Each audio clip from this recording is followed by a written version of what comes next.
Hello everyone, welcome back to the channel. Tonight, I'm settling into my quiet little Stardew corner with a collection of stories that hit differently. Tales about the beautiful mess of family life, the exhausting reality of parenting, and those unexpected moments when kids say something so profound or so ridiculous that it stops you in your tracks. These aren't your typical batch of stories. Some of these are about parents barely holding it together, teenagers doing things that defy logic, and family secrets that unravel in the most spectacular ways. But somehow, hearing about other people navigating the chaos makes our own struggles feel a little less lonely. There's something deeply comforting about listening to these raw, honest moments, while everything slows down around you. The soft glow of the screen, the gentle sounds of Stardew, and stories that remind us we're all just figuring this out as we go. Thanks for being here, and let's dive in. I've been doom scrolling through Reddit, finding the most entertaining and heartfelt tales people have shared about their families. Some of them might be real, others might be too perfect to believe, but each one will leave you with that cozy feeling of knowing we're all just trying our best. So grab a tea, get comfortable, and let's drift into the sometimes messy, sometimes beautiful world of parenting and family life.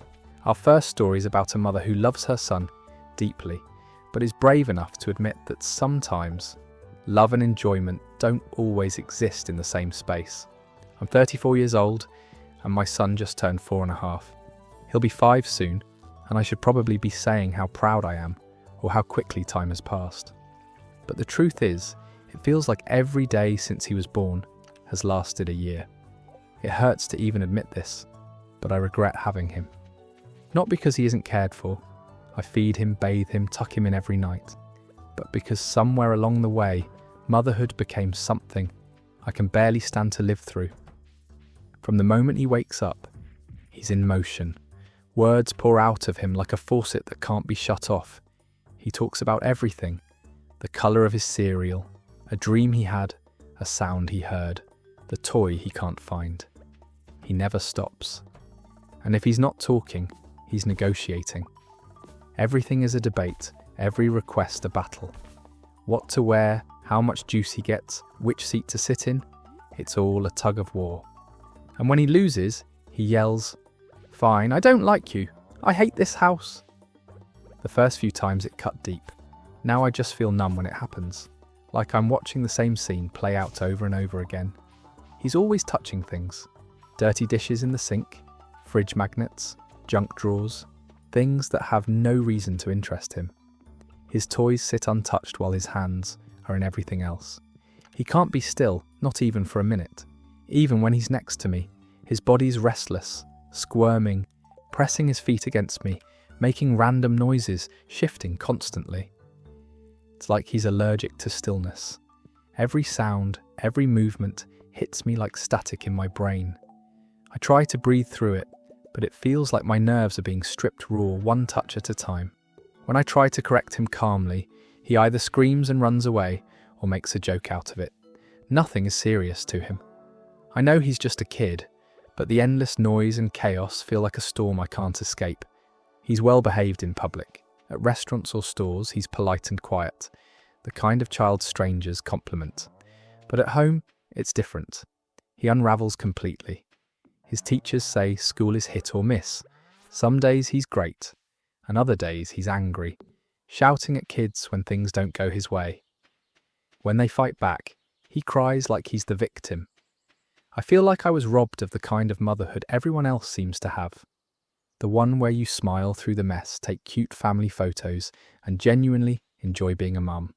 Instead, I'm just angry.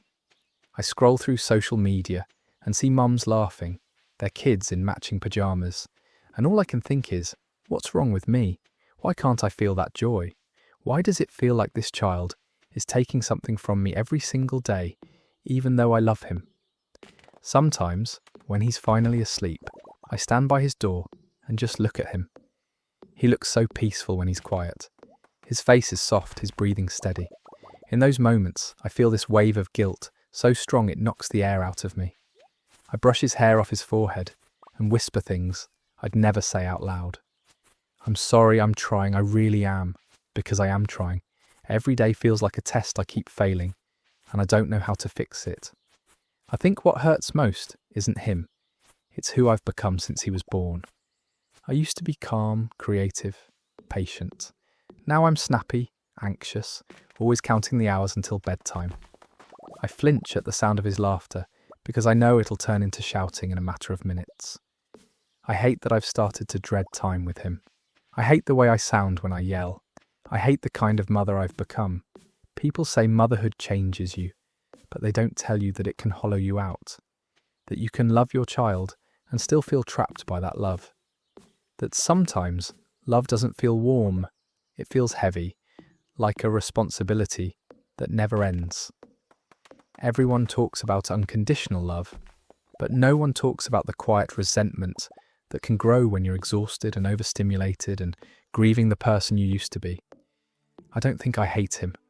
I think I hate the noise, the chaos, the constant demands that never stop. I hate that I can't find peace in my own home. I hate the guilt that lives in my chest for even thinking these thoughts. But I love him. I love him so much it hurts. I love him enough to keep going, even when I don't want to. Maybe one day it'll get easier. Maybe he'll grow out of this phase, and we'll find our rhythm again. Maybe I'll look back and realise that I was just overwhelmed, not broken. I want to believe that, because sometimes I catch glimpses of it. Moments when he sits quietly colouring, or when he climbs into my lap and says, "I love you, Mummy," without wanting anything in return. In those small, still moments, I feel it, that warmth people talk about. And for a second, I think maybe there's hope. If there's another mother out there listening who feels the same, who hides in her car for a few extra minutes, who bites her tongue through another tantrum, who feels like she's drowning in guilt and noise, you're not alone. You're not broken, you're just human. We were told motherhood would be joy, but sometimes it's survival. Sometimes it's just making it to the next quiet moment. And for now, that has to be enough. This story is heavy, but also shows us that love still finds a way to exist, quietly holding everything together. This next story is a little lighter, but also continue the love-hate dynamic with kids, but even from an innocent stranger's perspective, and in the most awkward of situations. So this happened about 3 years ago, and I still can't believe how it all unfolded. My girlfriend and I had been together for 5 years at that point, and I'd been planning the perfect proposal for months. I'm talking about the whole 9 yards here. I'd saved up for a ring that was way beyond my budget, scouted locations, practiced my speech in the mirror like some kind of romantic lunatic, and finally settled on this incredibly fancy French restaurant downtown called Le Bernardin, or something pretentious like that. The kind of place where the menu doesn't have prices and the waiters wear gloves to handle your napkin. I made the reservation 2 months in advance because apparently that's how long you have to wait to eat overpriced food in a room full of people pretending to enjoy snails. The night finally arrived, and I was a nervous wreck. I'd coordinated with the restaurant staff, arranged for them to bring out champagne after I proposed, even had them prepare a special dessert with "Will you marry me?" written in chocolate on the plate. My girlfriend thought we were just celebrating my recent promotion, so she had no idea what was coming. Everything was perfect. We arrived right on time, got seated at this beautiful corner table with candlelight and fresh flowers, and the ambience was absolutely perfect. The kind of romantic atmosphere you see in movies where everything goes smoothly and everyone cries happy tears. That lasted for about 15 minutes. Then the family from hell got seated at the table directly next to ours. And I mean directly next to us. Like, our tables were so close I could have reached over and stolen food from their plates without standing up. This family consisted of what appeared to be 2 parents, 3 kids who I'd estimate were between 5 and 9 years old, and absolutely zero sense of awareness about their surroundings. The kids started immediately, and I mean the second their butts hit those chairs. One of them was banging silverware on the table like he was playing drums in a death metal band. Another one was literally standing on her chair, reaching over to grab bread from the basket on our table. The third kid was doing that high-pitched whining thing that children do when they want something but haven't learned to use actual words yet. The parents were just sitting there, scrolling through their phones like they were in a soundproof bubble and couldn't hear the chaos their offspring were creating. I'm trying to stay calm because I've got this proposal planned, and I'm not about to let some badly behaved children ruin the most important moment of my life. My girlfriend and I are attempting to have a conversation about her day at work, but we literally have to lean across the table and almost yell at each other to be heard over the kid who's now singing some song from a cartoon at the top of his lungs. The waiter comes over to take our order, and he's got this look on his face that says he knows exactly how this evening is going to go. He's apologising with his eyes while trying to maintain that professional restaurant demeanour. We order our appetizers, and I'm thinking maybe once the kids get some food in them, they'll calm down. Spoiler alert, they did not calm down. If anything, they got worse. The food arrives and one of the kids immediately starts crying because his pasta isn't the right shape, or something equally catastrophic. He's full on wailing now, the kind of crying that makes every other person in the restaurant turn and look. The girl who was stealing our bread earlier has now knocked over a full glass of water that's cascading off their table onto the floor, and somehow also onto my girlfriend's purse. The third kid has discovered that if he kicks the legs of his chair, it makes a really satisfying thunking sound that echoes through the entire restaurant. So naturally, he's doing that on repeat, like he's trying to send Morse code to submarines. I'm watching my carefully planned romantic evening disintegrate in real time. The other diners are starting to leave because apparently, even people who can afford $40 appetizers have their limits. The staff is trying their best to manage the situation, but the parents are completely useless. At one point, the mother looks up from her phone long enough to say, "Kids will be kids," before going right back to scrolling through what I assume was her social media. I'm about to completely lose it. I've got this ring burning a hole in my pocket, a speech memorized, and a table full of chaos preventing me from executing any of it. My girlfriend can see that I'm frustrated, and she suggests we maybe ask for our food to be boxed up and just leave. She thinks I'm upset about the promotion celebration being ruined, so she's trying to be understanding, which somehow makes me feel even worse because she has no idea what she's missing out on. That's when one of the kids, the one who'd been doing the chair-kicking symphony, stands up on his seat, loses his balance, and falls directly into our table. The impact sends my girlfriend's wine glass flying through the air in what feels like slow motion. The glass shatters on the floor. Wine splashes everywhere, including all over my shirt and pants, and the kid is crying because he bumped his head. The father finally looks up from his phone, and that's when everything changed in the most unexpected way possible. The guy goes completely pale, like all the blood just drains from his face in an instant. He's staring at me with this expression of absolute horror, and I realise with a sinking feeling in my stomach that I recognise him. It's my boss, not like my direct supervisor, but the actual head of my entire department at work. The guy who approved my promotion, the guy who I see maybe 3 times a year in company-wide meetings, and I've just been sitting here mentally cursing his entire family for the past hour while they destroyed my proposal plans. He jumps up from his table and comes over to ours, and he's apologising so profusely that I almost feel bad for him. Almost. He's explaining that they just flew in from visiting his parents. The kids are tired and cranky from travelling. His wife's phone died, so she was using his to handle some emergency with their flight home tomorrow. And they'd made these reservations months ago for his daughter's birthday and felt terrible cancelling.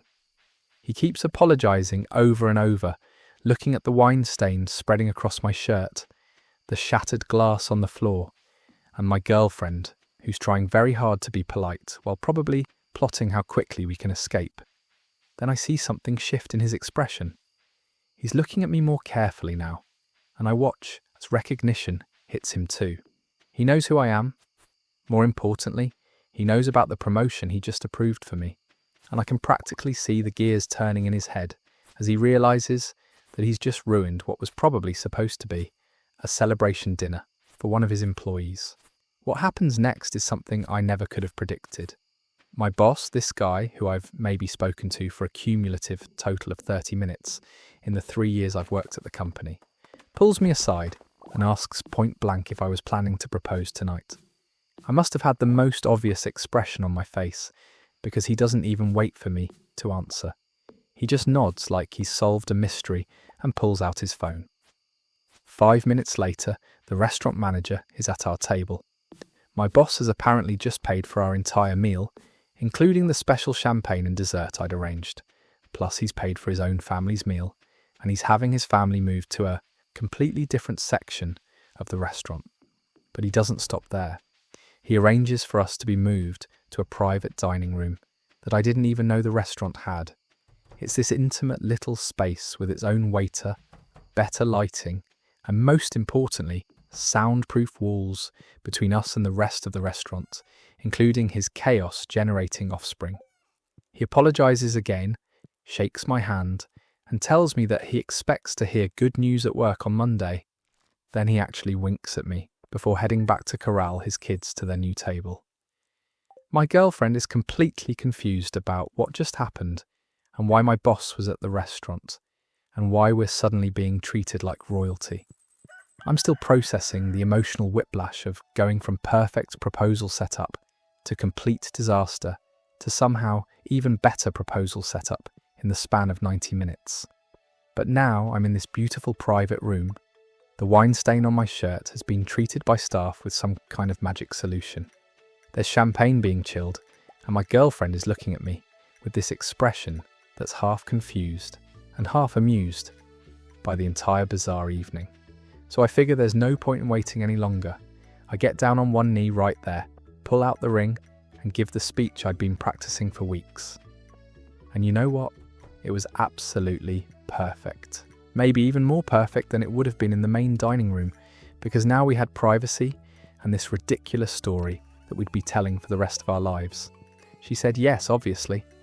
We drank the champagne, ate the special dessert, and had an incredible meal in our private dining room, while somewhere on the other side of the restaurant, my boss was presumably still dealing with his travel-exhausted children. The next Monday at work, my boss called me into his office. I was worried that maybe the whole situation had been too awkward, or that I should have declined his generous gesture or something. Instead, he congratulated me on my engagement, apologised again for his kids' behaviour, and then told me that watching me handle that situation with patience, even though I was clearly frustrated, had actually reinforced his decision to promote me. He said that grace under pressure is an important quality in leadership, which was probably the nicest way anyone has ever complimented my ability to not lose my temper when children are destroying my life plans. He also framed it as a lesson about work-life balance and how important it is to prioritise family even when they're driving you absolutely insane. I'm pretty sure he was talking to himself as much as he was talking to me, but I appreciated the sentiment. My fiancé and I are married now, and we still laugh about the proposal story. We call it the most expensive dinner we never paid for, and the worst best proposal ever. Our wedding invitation actually included a small note that said, "Adults only reception, we learned our lesson, my boss." I thought that was hilarious when he and his wife attended, notably without their children. That story just goes to show that sometimes the universe takes your carefully laid plans, throws them in a blender, and somehow produces something even better than what you originally imagined, even if it involves wine stains and crying children. This next story is about a parent learning that sometimes the best moments come from the messiest days, where peanut butter ends up on the counter, socks never match, and love shows up in the smallest, stickiest ways. My daughter just turned 6, and lately she's been on a mission to prove she can do everything by herself. It started small, pouring her own cereal, picking out her clothes, brushing her hair. Now she insists on helping with everything, from cooking dinner to paying bills. Yesterday, she tried to hand the mailman a handful of coins because, in her words, we have to pay for the house every day. I used to get anxious watching her make a mess. Milk spilling over the counter, socks that never match, hair that looks like it survived a minor tornado. But somewhere along the way, I stopped seeing the chaos as something to fix and started seeing it as something to love. Her independence isn't defiance, it's discovery. She's testing how the world fits around her, how far she can stretch before she needs my hand again. Last night, she insisted on making dinner, which turned out to be peanut butter sandwiches with way too much jelly and carrot sticks arranged like flower petals. She stood proudly across from me at the table, grinning as I took a bite like she'd just served me a Michelin star meal. And honestly, it kind of was, because it wasn't about the food. It was about her wanting to care for me, the way I've always cared for her. Parenthood has this funny rhythm. One day you're begging for a moment of silence, and the next, you're watching your kid hum to herself while making you a sandwich and realizing the noise was never the problem. It was the music of growing up. I used to think being a parent meant teaching her everything. Now I see that most days, she's the one teaching me how to laugh when things spill, how to slow down, and how to see small moments as something sacred. She's 6 years old and already showing me that love isn't about perfection. It's about peanut butter fingerprints on the counter and a little voice proudly saying, "See, Mommy, I can do it." That story shows us that parenthood isn't about getting everything right. It's about finding joy in the imperfection, laughing through the spills, and realizing that the chaos you once tried to control is actually where all the beauty lives. This next story is about the things kids say, those unpredictable, hilarious, and sometimes deeply profound sentences that make you stop and wonder how such tiny humans can sound like philosophers, comedians, and tiny chaos machines all at once. My son is 7, and lately, he's been in what I can only describe as his commentary era. Every thought that enters his brain comes straight out of his mouth, completely unfiltered. Breakfast, a TED talk, a car ride, a live podcast, a trip to the grocery store, a full-on interview about life, death, and whether bananas have feelings. The other day he asked me, completely serious, if people say money doesn't buy happiness, then why do they cry when they lose it? I stood there mid-toast, realizing he'd just summarized adulthood better than most therapists. I told him that was a really good question, and he nodded proudly and said, "Yeah, I think I'll tell my teacher that tomorrow. Maybe she'll give me extra recess." Then there are the moments that come out of nowhere. We were driving one afternoon when he sighed deeply, looked out the window, and said, "I think I was a raccoon in my last life." I asked why he thought that. He said, "Because I love snacks and I don't like showers." Hard to argue with that logic. He's also recently started misusing grown-up phrases he hears around the house. When our dog barked at the mailman, my son patted him on the head and said, "It's okay, buddy, we all have trust issues."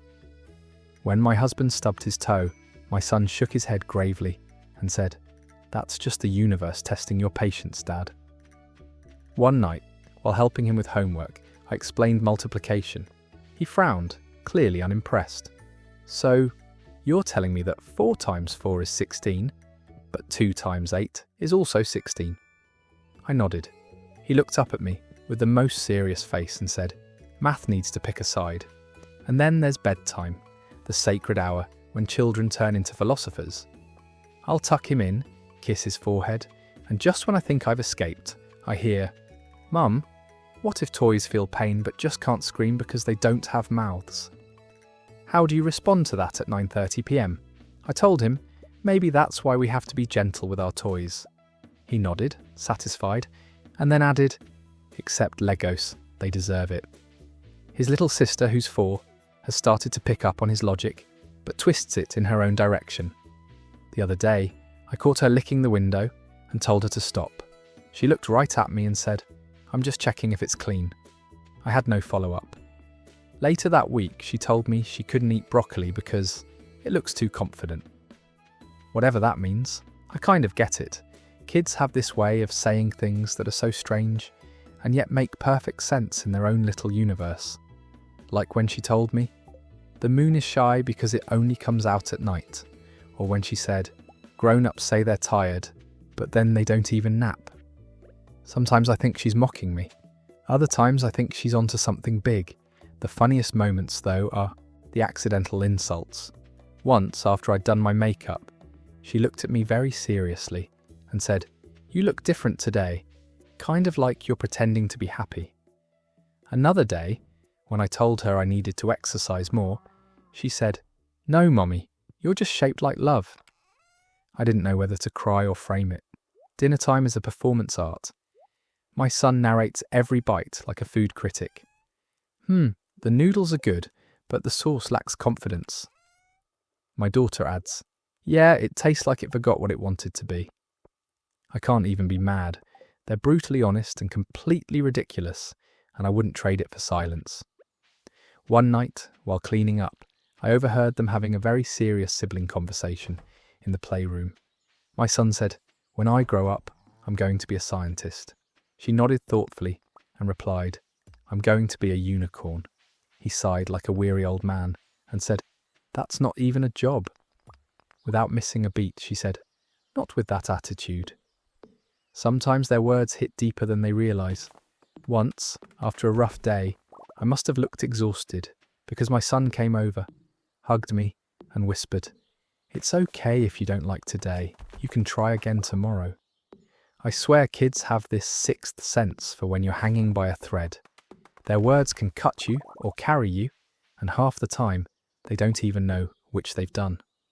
But that's what makes parenthood so wild. You never know what's coming out of their mouths.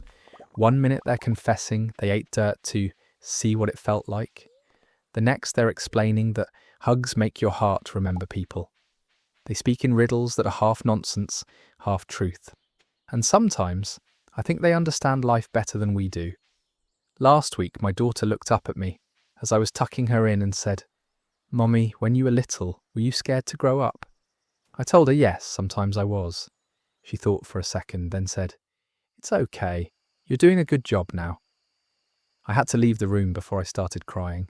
These tiny people, they drive you crazy, make you laugh until you can't breathe, and then say something that melts you completely.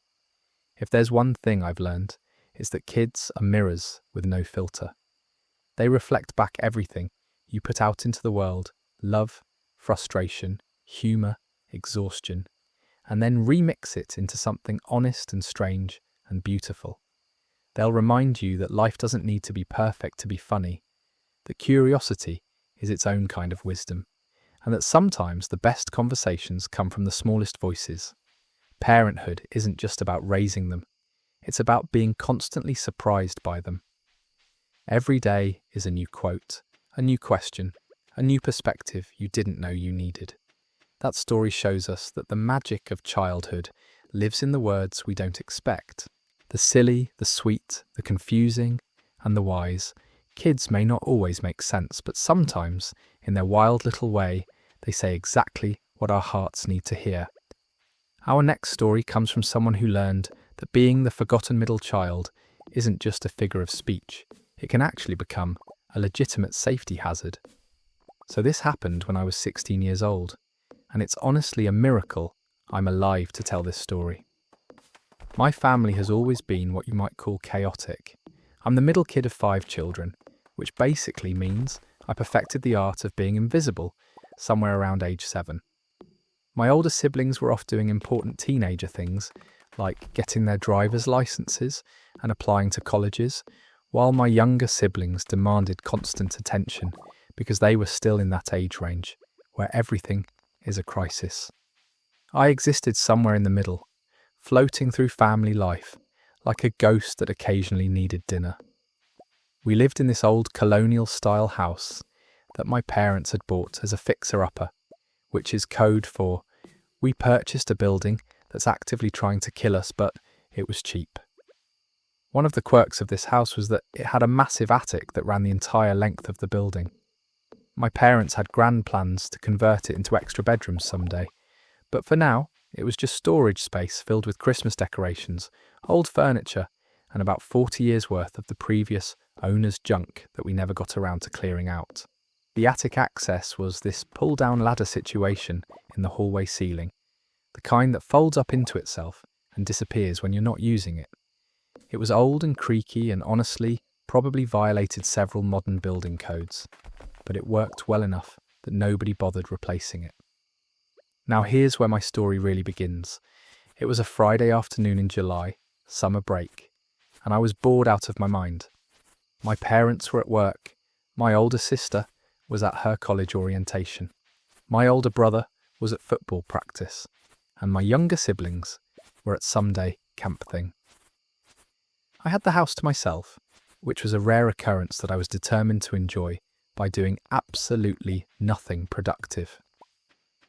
I was digging through the hall closet, looking for my old skateboard when I remembered that my dad had mentioned storing it in the attic months ago.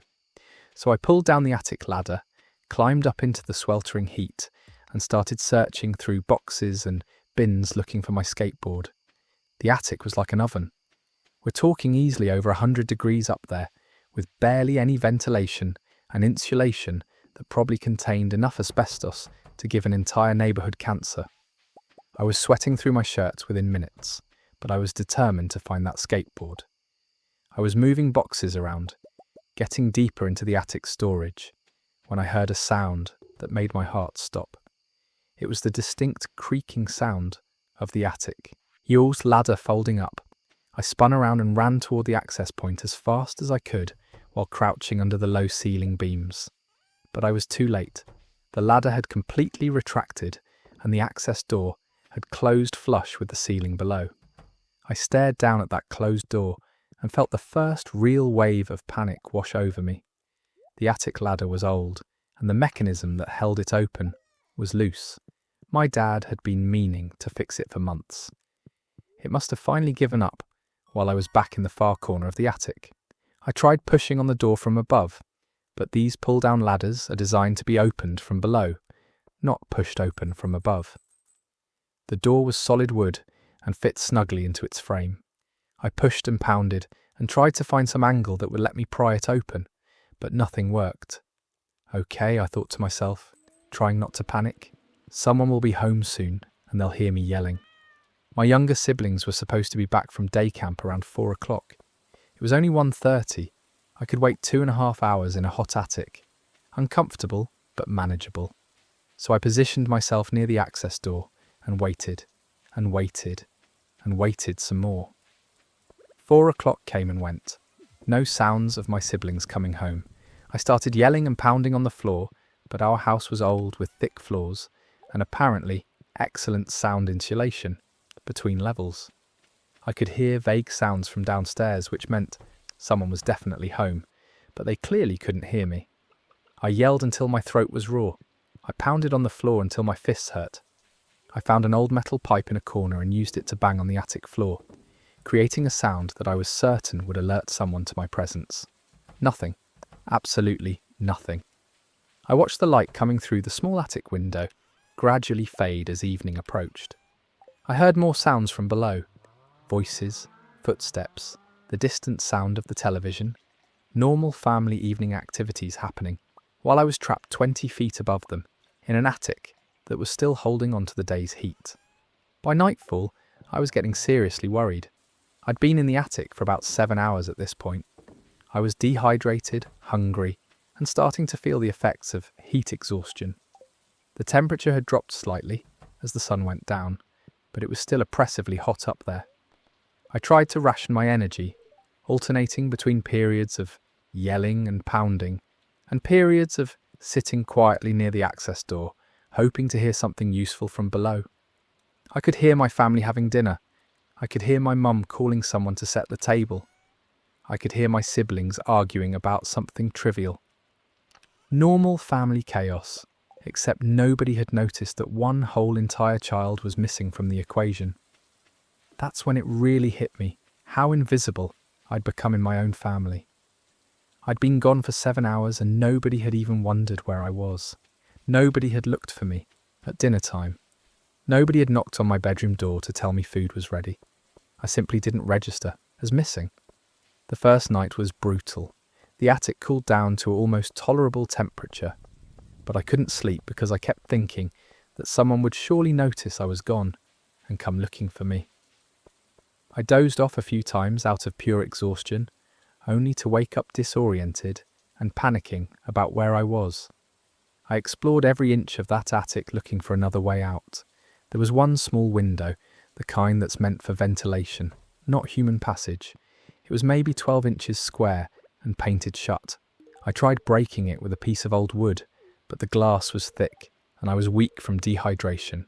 Even if I'd managed to break it, I couldn't have fit through the opening, and we were on the 3rd floor, so jumping wasn't exactly an option.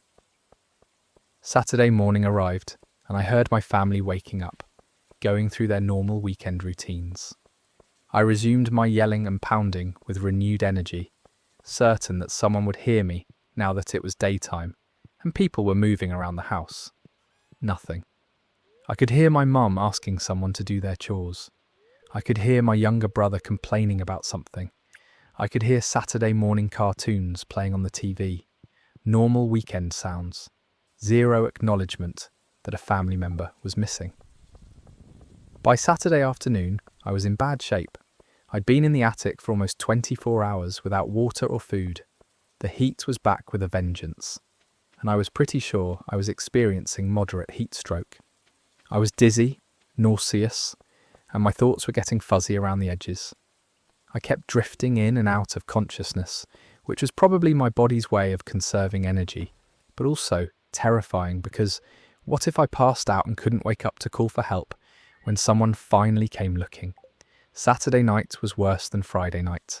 I was too weak to yell much anymore, too disoriented to think clearly, and starting to genuinely worry that I might die in my own attic while my family watched television 20 feet below me.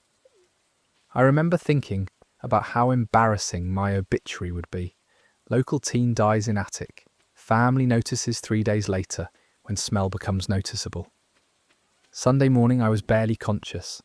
I'd been in the attic for about 40 hours at this point, and my body was shutting down from dehydration and heat exposure. I could hear church bells in the distance and realised it was Sunday, which meant my family was probably getting ready for church. They were going to leave the house for 2 hours, and I was going to die in this attic, and nobody would even know. That's when I heard it.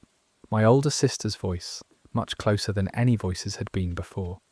She was apparently in the hallway, directly below the attic access. She was on her phone with someone, complaining about how she couldn't find her good sandals, and thought maybe they were in the attic. Storage. I heard her say, "Hold on," to whoever she was talking to, and then I heard the most beautiful sound in the world. The attic ladder creaking as it unfolded. Light flooded into the attic as the access door opened.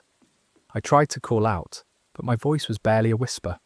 I crawled toward the opening on my hands and knees, probably looking like some kind of attic-dwelling creature from a horror movie.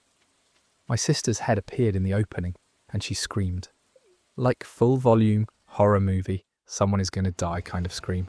Then she recognised me, and her expression changed from terror to complete confusion. She was yelling for my parents, asking what I was doing in the attic, why I looked like death, and had I been up here this whole time. My parents came running, then my other siblings, and suddenly there was this crowd of people staring up at me, like I'd just materialised from another dimension. They helped me down from the attic, and I basically collapsed in the hallway. Someone called 911, and I ended up in the emergency room getting IV fluids and being treated for severe dehydration and heat exhaustion. The doctor said if I'd been up there another 6 to 8 hours, I probably would have died. While I was in the hospital, the full scope of my family's obliviousness came to light. My parents had genuinely not noticed I was missing for almost 2 full days. My mum thought I was with friends. My dad thought I was in my room with the door closed. My siblings all assumed I was somewhere else in the house or out doing teenager things. Nobody had checked my room. Nobody had called my phone, which was sitting on my bed the entire time. Nobody had wondered why I didn't show up for meals or family movie night on Saturday. I had literally vanished from my house for 48 hours, and my family's reaction was essentially a collective shrug. The aftermath was awkward for everyone. My parents felt incredibly guilty, as they should have.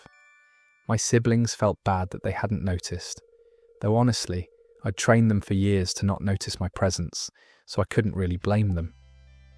The family therapist we all had to go see after this incident called it a systemic failure of family awareness, which was a nice clinical way of saying my family was so chaotic that they'd literally forgotten I existed. We had a lot of conversations about communication and family dynamics and paying attention to each other. My dad finally fixed that attic ladder, installing a new mechanism that can't accidentally close while someone is up there. They also put a safety release on the inside of the access door, so anyone trapped up there could open it from above. Apparently, that's supposed to be standard, but our ladder was so old, it predated modern safety regulations. The weirdest part of the whole experience was going back to school in the fall. Word had gotten around about what happened, and suddenly I was famous for being the kid whose family forgot about him for 2 days. Some people thought it was hilarious, some people felt bad for me, and some people started calling me Attic Boy, which honestly could have been a worse nickname. My family's better now about noticing when people are actually present or missing. We have a group chat that everyone is required to check in on if they're going somewhere. My mum does head counts at dinner, like we're a preschool class on a field trip. It's annoying but also kind of nice to know that if I ever get trapped somewhere again, someone will probably notice within 6 hours instead of 48. That story just proves that being the middle child isn't just about getting less attention than your siblings. It's about being so successfully invisible that you can literally disappear from your house for 2 days without anyone wondering where you went. This next story is one of those coincidences that sounds made up, but I swear it really happened. It's about a teenager who spent months playing Fortnite with a random older teammate online, only to discover it was his own uncle the entire time. I was 15 when this happened, right in the middle of the lockdown era when life felt like one long video game session. Every afternoon after school, I'd jump online to play Fortnite. It wasn't just about winning, it was about escaping the monotony of the same 4 walls, the same routine, the same everything. My friends were hit or miss, sometimes online, sometimes busy, so I played a lot of random duos. One evening, the game matched me with a player named Old Man Burger. The name made me laugh immediately, and from the moment he joined the lobby, I could tell he wasn't another teenager. His mic crackled with the sound of an older voice, steady, a little gruff, and sarcastic in a way that was oddly comforting. We dropped into the match and right away he was giving out tactical advice like a drill sergeant. He was good too, better than most of my friends. He didn't build panic towers or rush into fights like he was streaming to an audience of 12-year-olds. He played smart. We lost that match, but we added each other afterward. I figured he was just some middle-aged gamer who enjoyed the chaos of duos. Over time, we became regulars. Every evening around 6, I'd see Old Man Burger log in, and we'd queue up. He became part of my routine, one of those reliable presences in a world that had lost its rhythm. He'd always ask about school or sports, never in a weird way, just curious. I told him I lived in Brisbane, hated online classes, and was counting down the days until life felt normal again. He told me he'd lived in Brisbane years ago, but moved away. What made it work was his humour. He had these dry, perfectly timed comebacks that made every game more fun, even when we lost. I'd get too aggressive in fights, and he'd say, "There goes Rambo again," right before reviving me for the 3rd time.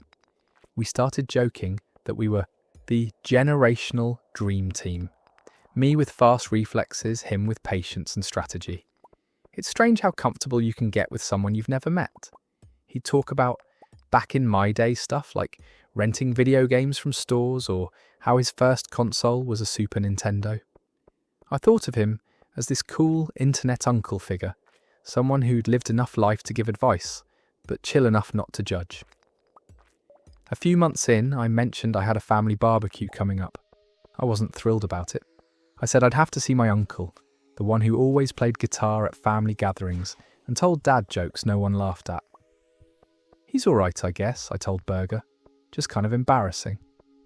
He laughed and said, "Family's important, kid. You'll appreciate him one day." The barbecue came and went. My Uncle Ryan was there, as usual. Loud, funny, always carrying a drink, telling stories that half the family had heard before. He asked about school, my friends, and of course whether I was still playing those shoot-'em-up games. I told him I was, and he joked that he'd probably destroy me if he ever played. Typical uncle energy. That night, when I logged on, Old Man Berger was already in the lobby. I told him about the barbecue, how my uncle tried to act cool, but clearly hadn't touched a controller since the PS2 days. He laughed at that, but it sounded different this time. Awkward. I didn't think much of it. Then he asked, "What's your uncle's name again?" I said, "Ryan." Silence. A long, uncomfortable pause. Finally, he said, "Ryan McIntyre?" I froze. My stomach dropped. "How do you know that?" I typed. There was another pause and then a message appeared on screen. "Because that's me." I didn't believe him at first. I actually thought he was messing with me. But then he turned on his mic, and there it was. That same voice I'd heard at the barbecue earlier that day. The exact same tone, the same sarcastic drawl. I remember just sitting there, staring at my screen, my brain refusing to connect the dots. I'd been playing Fortnite with my uncle for months. All those late-night games, all the advice, all the banter, it had been him. We'd unknowingly built this online friendship completely separate from our family connection. And the weirdest part, neither of us had figured it out. Apparently, he'd recognised some similarities too. He told me later that my voice had sounded familiar, but he'd assumed it was just a coincidence. When I mentioned Brisbane, he thought it was strange, but again, coincidences happen online. The final clue was when I mentioned my uncle, who used to live in Brisbane and thought he was cool. That's when it all clicked for him. After the initial shock wore off, we both just started laughing. It was surreal. My internet duo partner was my actual family. The next time we saw each other in person, it was hilarious and awkward at the same time. He gave me a mock salute and said, "Good to finally meet my teammate in real life." Since then, playing together hasn't been the same. It's been better. We still run duos, still bicker about strategies, but there's this extra layer of connection now. He tells me stories about gaming in the 90s. I teach him new mechanics and slang. We roast each other constantly, but it's pure fun.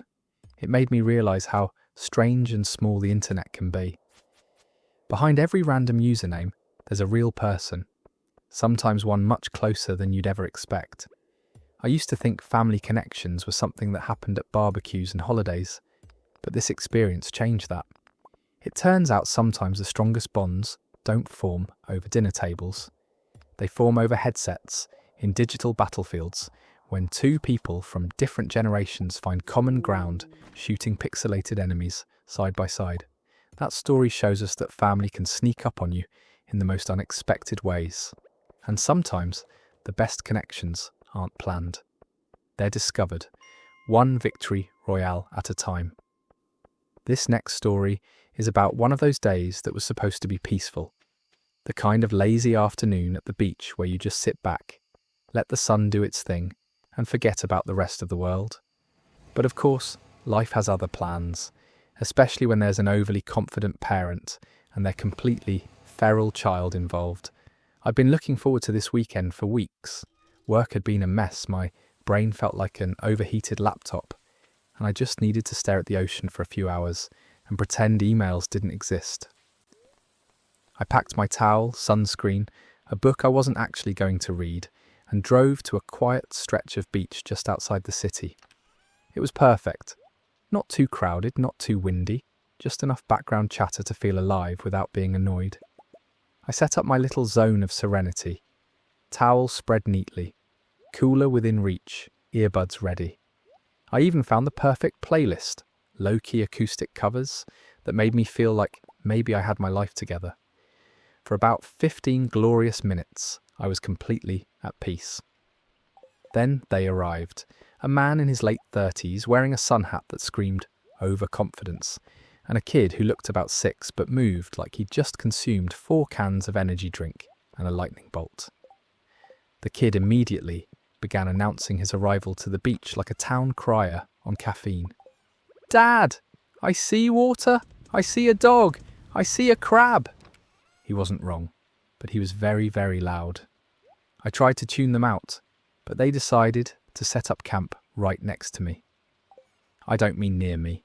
I mean their towel was close enough that when the wind shifted, I could smell their sunscreen. It was coconut scented, which normally would have been nice, except now it was the scent of invasion.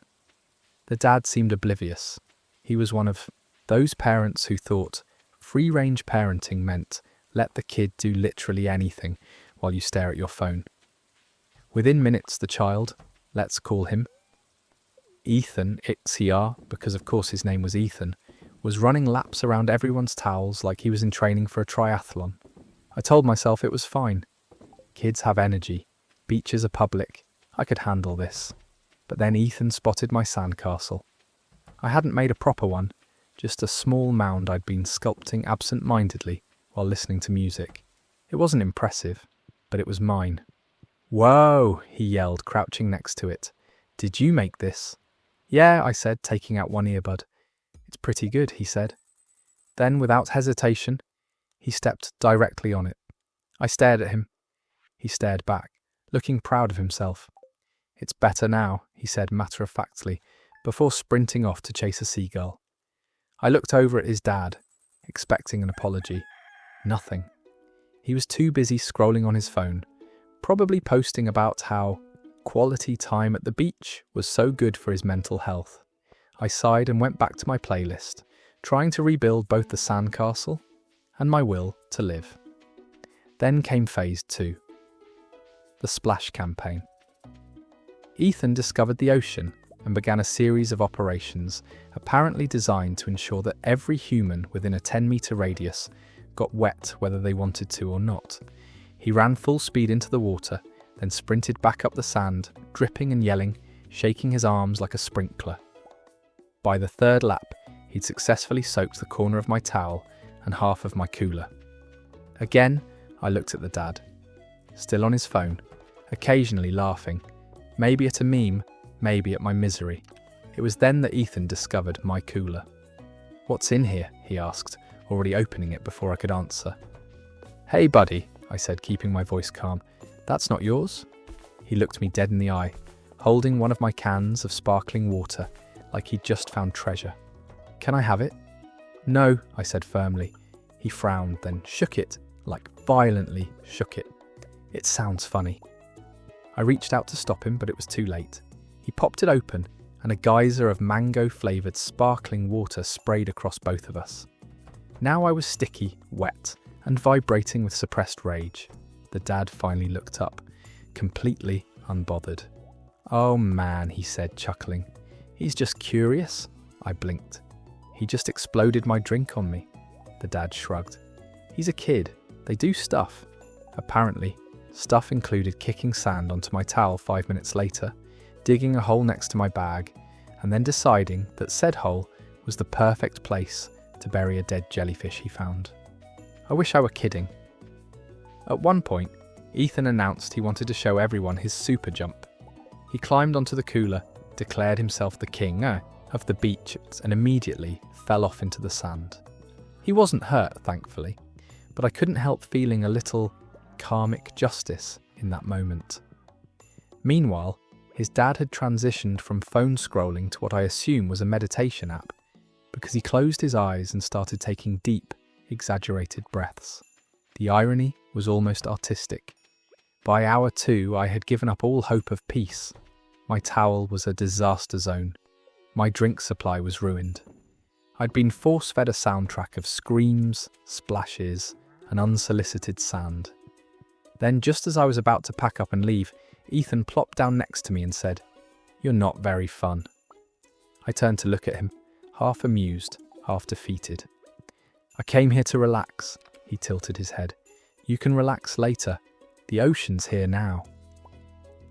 It was such an oddly profound thing for a kid to say that I actually laughed. For a split second, all my irritation melted away.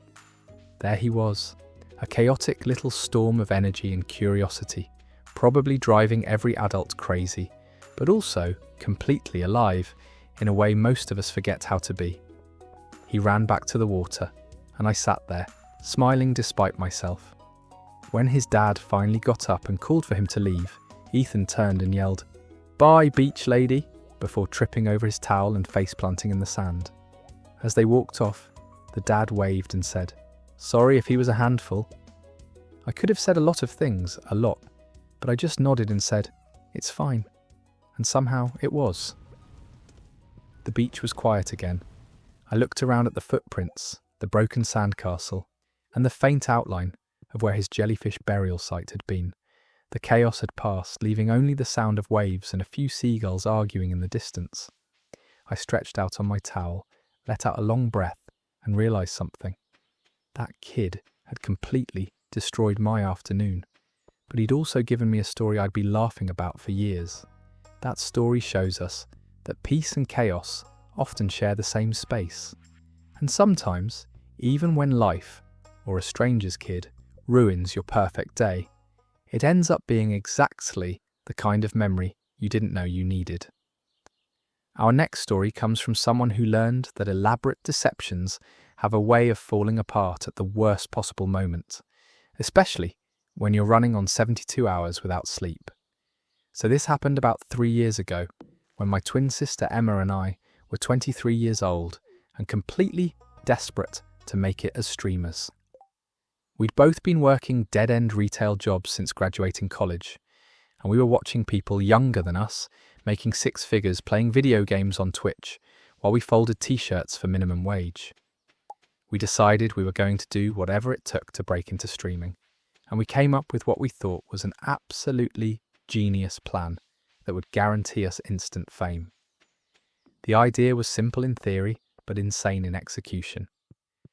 We were going to stream World of Warcraft for 7 days straight, 168 consecutive hours, and present it as a single person doing this incredible endurance stream.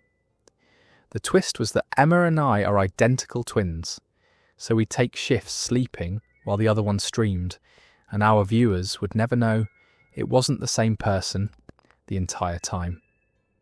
We'd already established a small Twitch channel under the name Valkyrie Gaming, with maybe 200 followers who barely watched our content, but we figured a week-long marathon stream would get us noticed by the algorithm, featured on the front page, and launched into streaming stardom.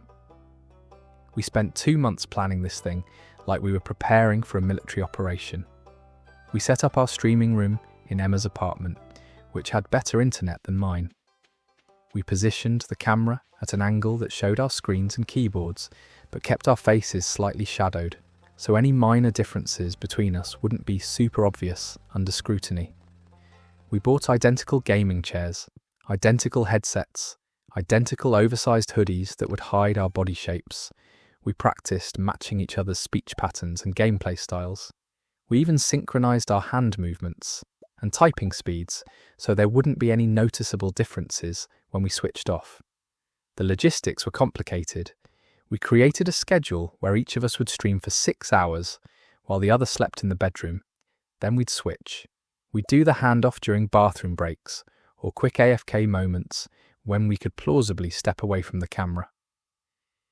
We stocked the apartment with energy drinks, pre-made meals, and enough junk food to sustain 2 people for a week. We told our retail jobs we had the flu and needed the week off. We informed our parents we'd be unreachable for a week because of an intensive online course we were taking. We basically isolated ourselves from the entire world so nothing could interfere with our plan. The stream launched on a Monday morning at exactly 8 a.m. I took the first shift. Emma set up alerts and monitoring systems so she could track viewer counts and engagement while she slept. And we were off. The first 12 hours were actually kind of exciting.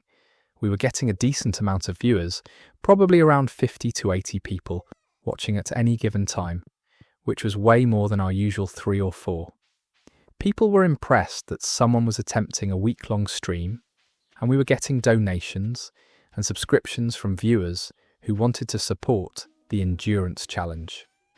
The first handoff went perfectly. I announced I needed a quick bathroom break, muted my mic, stepped away from the camera, and Emma immediately slid into the chair wearing identical clothing. We timed it down to the second. The viewers didn't notice anything because the transition took maybe 45 seconds total. Emma took over seamlessly and kept playing while I collapsed into bed for my 6-hour sleep shift. This pattern continued for the first 3 days, and honestly, it was working better than we'd expected. Our viewer count was steadily growing. We hit 500 concurrent viewers on day 2, then 700 on day 3. We were getting raided by bigger streamers who were impressed by the dedication. People were donating money with messages about how inspiring it was to watch someone push themselves to this extreme. The Twitch algorithm was favouring us and we were showing up in recommended streams. Everything was going according to plan. But here's the thing about sleep deprivation and sustained stress that we didn't fully appreciate when we planned this. By day 4, we were both falling apart. Even though we were technically each only streaming for 12 hours per day with 6 hours of sleep between shifts, the sleep we were getting was terrible quality. We were sleeping during the day when Emma's apartment was noisy with street traffic and neighbour sounds. We were stressed about the stream performing well, so we couldn't fully relax during our off hours. We were eating garbage food and consuming unhealthy amounts of caffeine to stay alert during our streaming shifts. By the start of day 5, I was physically and mentally destroyed. I'd been surviving on maybe 3 to 4 hours of actual restful sleep per day for 5 days straight. My hands were shaking from too much caffeine. My eyes felt like they had sand in them. I was making stupid mistakes in the game that our viewers were definitely noticing, but we were so close to completing the challenge, and our viewer count had peaked at over 1,000 concurrent viewers. We had momentum. People were talking about us on gaming forums and Reddit. We were trending in the World of Warcraft category. We just had to hold on for 2 more days. Day 6 was when things started getting weird. I was having trouble forming coherent sentences. I'd forget what I was saying mid-sentence and just trail off while staring at the screen. The viewers thought it was hilarious and started making memes about the stream-induced delirium. Emma wasn't doing much better on her shifts. She told me during one of our handoffs that she'd started hallucinating slightly, seeing movement in her peripheral vision that wasn't really there. We were both getting punchy and giggly from exhaustion, which actually worked in our favour because viewers found it entertaining. But we were also getting sloppy about maintaining the illusion. We weren't being as careful about matching our gameplay styles. We weren't syncing our speech patterns as precisely. A few observant viewers started commenting that something seemed different about certain shifts, that maybe our energy levels or personality seemed to change throughout the day. We laughed it off and blamed it on exhaustion affecting our mood and behaviour, which wasn't even a lie. Then came day 7, the final day, and we just had to make it 18 more hours to complete the challenge. I was on shift, streaming the final stretch, and I was running on pure adrenaline and spite at this point. My body wanted to shut down, but my brain was keeping me conscious through sheer determination. We had almost 1,500 viewers watching, waiting to see if we'd actually complete the full week. People were cheering us on, donating money, subscribing to the channel. We were going to do it. We were going to pull off this insane plan and launch our streaming careers. That's when I made the critical error that destroyed everything. I announced I needed a bathroom break, which was part of our normal handoff routine. I muted my mic, stood up from the gaming chair, and started walking toward the bedroom to wake up Emma for her final shift. But here's what I forgot in my sleep-deprived state. The camera in our streaming setup had a fairly wide-angle lens. We'd positioned it to capture the gaming setup, but we'd never actually tested what else might be visible in the frame if someone walked through certain parts of the room. As I walked toward the bedroom, still visible in the background of the stream, Emma walked out of the bedroom at the exact same moment, heading toward the gaming chair for the handoff. For approximately 3 seconds, both of us were visible in the camera frame simultaneously. Two identical women wearing identical hoodies in the same room at the same time during what was supposed to be a solo endurance stream by a single person. The chat exploded. I'm talking about messages flying by so fast that the text was literally unreadable. People were typing in all caps, spamming emotes, tagging moderators, posting clip links. Within 30 seconds, the clip of both of us appearing on screen together had been shared to Reddit, Twitter, gaming Discord servers, and every World of Warcraft community forum in existence. Emma and I both froze when we realised what had happened.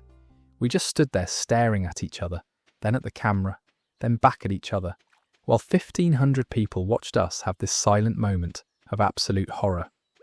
The viewer count started climbing as people flooded into the stream after seeing the clip, wanting to watch the aftermath of us getting caught. Finally, Emma walked over to the gaming chair and sat down next to where the camera could see her clearly. I walked over and sat down next to her. We both just stared at the camera for a moment while the chat lost its collective mind. Then Emma unmuted the mic and said, "So, funny story. We came clean about everything. We explained that we were identical twins, that we'd been taking shifts for the entire week, that the whole endurance stream had been staged using both of us. We tried to frame it as a fun creative project and a social experiment about perception and endurance. We emphasised that we'd still been streaming for a combined 168 hours, just split between 2 people instead of 1. We apologised. Share for deceiving our viewers, but also tried to play it off as an interesting twist that made the stream even more unique. The reaction was not what we hoped for. Some people thought it was hilarious and gave us credit for pulling off the deception for almost 7 full days. But most people were angry that we'd lied to them, had accepted donations and subscriptions under false pretenses, and had basically committed fraud by claiming to do something we weren't actually doing.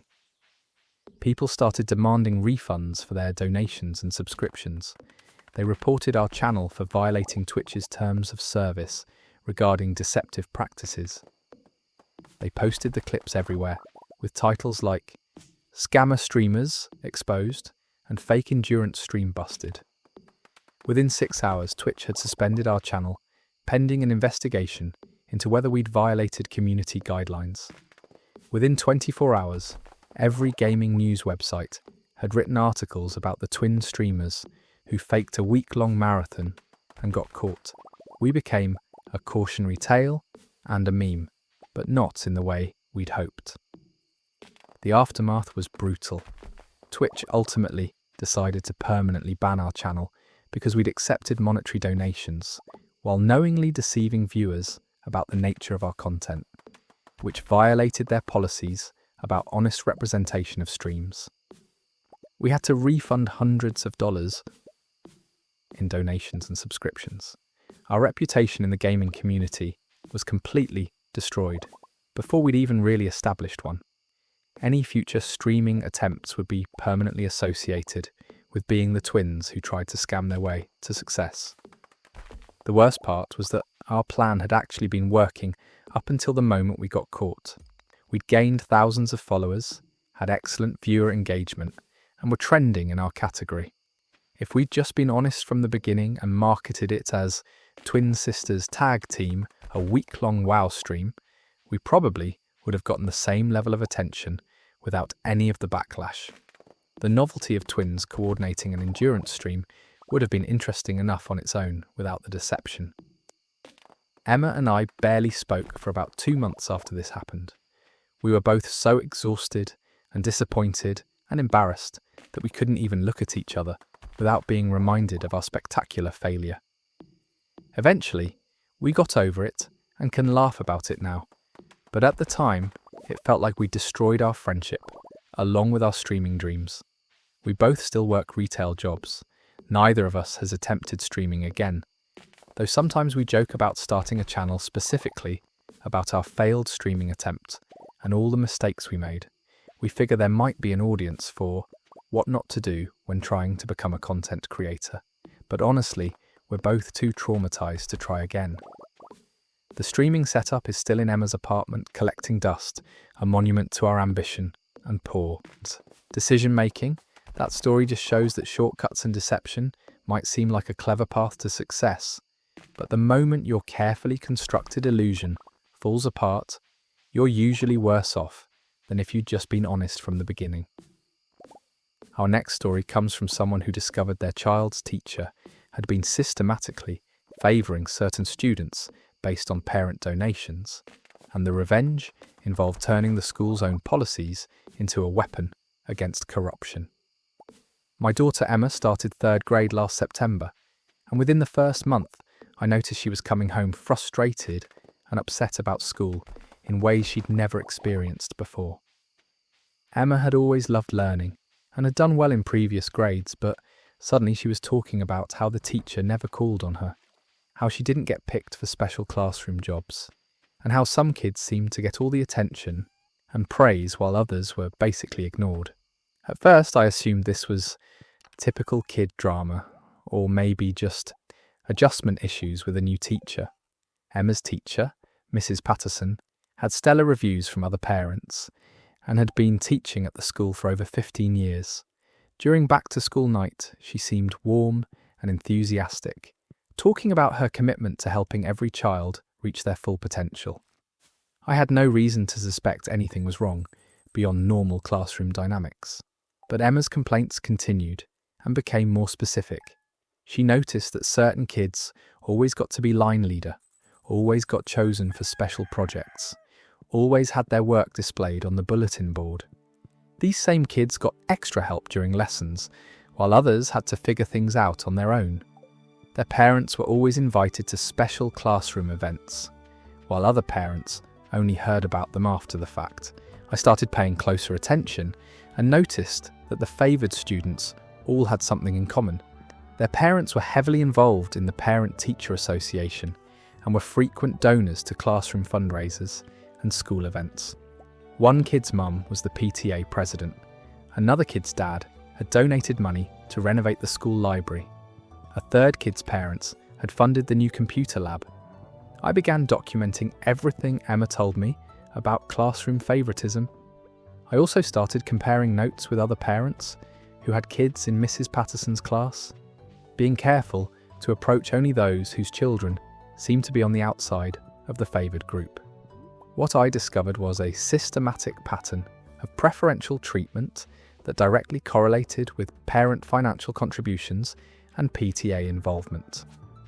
Mrs. Patterson had essentially created a 2-tier classroom where children of donors received priority attention, praise, opportunities, and support, while children whose parents couldn't or didn't contribute significant money were relegated to second-class status.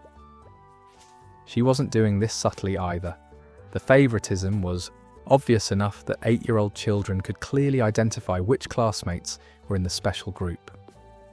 The breaking point came when Emma didn't get invited to a special pizza party that Mrs. Patterson held for top performers in the class.